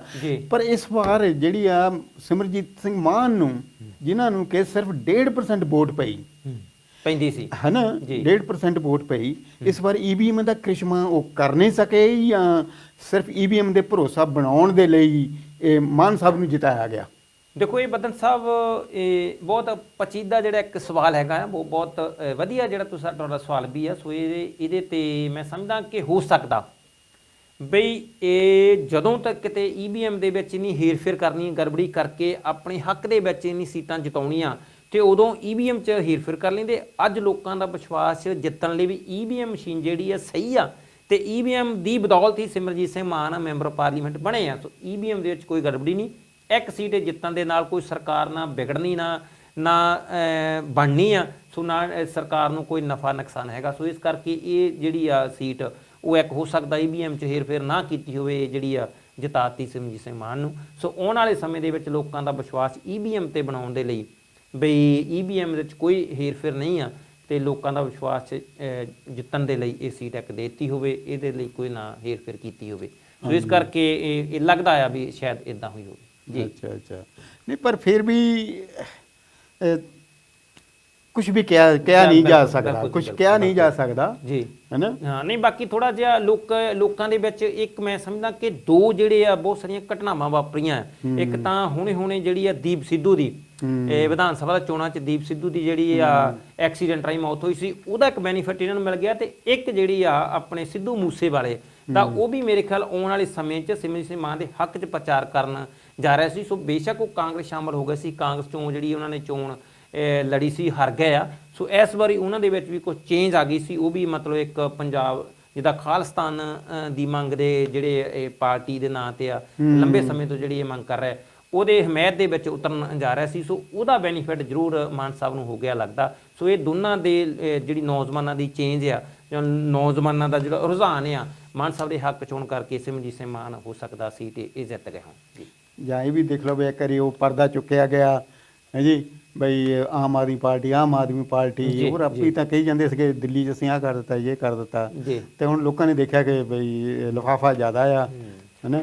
ਤੇ ਆਪਣੇ ਕੋਲ ਇੱਕ ਹੋਰ ਫੋਨ ਕਾਲ ਆਇਆ, ਦਵਿੰਦਰ ਲਾਖਾ ਜੀ ਪ੍ਰੋਗਰਾਮ ਦੀ ਬਹੁਤ ਬਹੁਤ ਸ਼ਲਾਘਾ ਕਰਦੇ ਹਨ। ਲਾਖਾ ਸਾਹਿਬ ਆਪ ਜੀ ਦਾ ਬਹੁਤ ਬਹੁਤ ਧੰਨਵਾਦ, thank you very much Indeed. ਤੇ ਆਪਣੇ ਕੋਲ ਸਿਰਫ ਸੈਕਿੰਡ ਹੀ ਆ, ਜੇ ਤੁਸੀਂ ਕੁਝ ਐਡ ਕਰਨਾ ਚਾਹੋ ਤਾਂ। ਦੇਖੋ ਸਮਾਂ ਸਮਾਪਤ ਹੋ ਰਿਹਾ। ਸੋ ਆਪਾਂ ਜਿਹੜੇ ਅੱਜ ਦੇ ਇਹ ਥੋੜੇ ਬਹੁਤੇ ਹਲਕੇ ਫੁਲਕੇ ਵਿਸ਼ਿਆਂ ਤੇ ਚਰਚਾ ਕੀਤੀ ਆ। ਸੋ ਮੈਂ ਸਮਝਦਾ ਕਿ ਦਰਸ਼ਕਾਂ ਨੂੰ ਜ਼ਰੂਰ ਪਸੰਦ ਆਏ, ਕਿਉਂਕਿ ਇਸ ਵਾਰੀ ਅਸੀਂ ਨਵਾਂ ਪ੍ਰੋਗਰਾਮ ਲੈ ਕੇ ਆਏ ਹਾਂ। ਸੋ ਅਸੀਂ ਕਿਹਾ ਵੀ ਥੋੜਾ ਬਹੁਤਾ ਇਤਿਹਾਸ ਦੇ ਜਿਹੜੇ ਆਪਾਂ ਪ੍ਰੋਗਰਾਮ ਸਾਂਝੇ ਕਰਦੇ ਰਹਿੰਦੇ ਆ।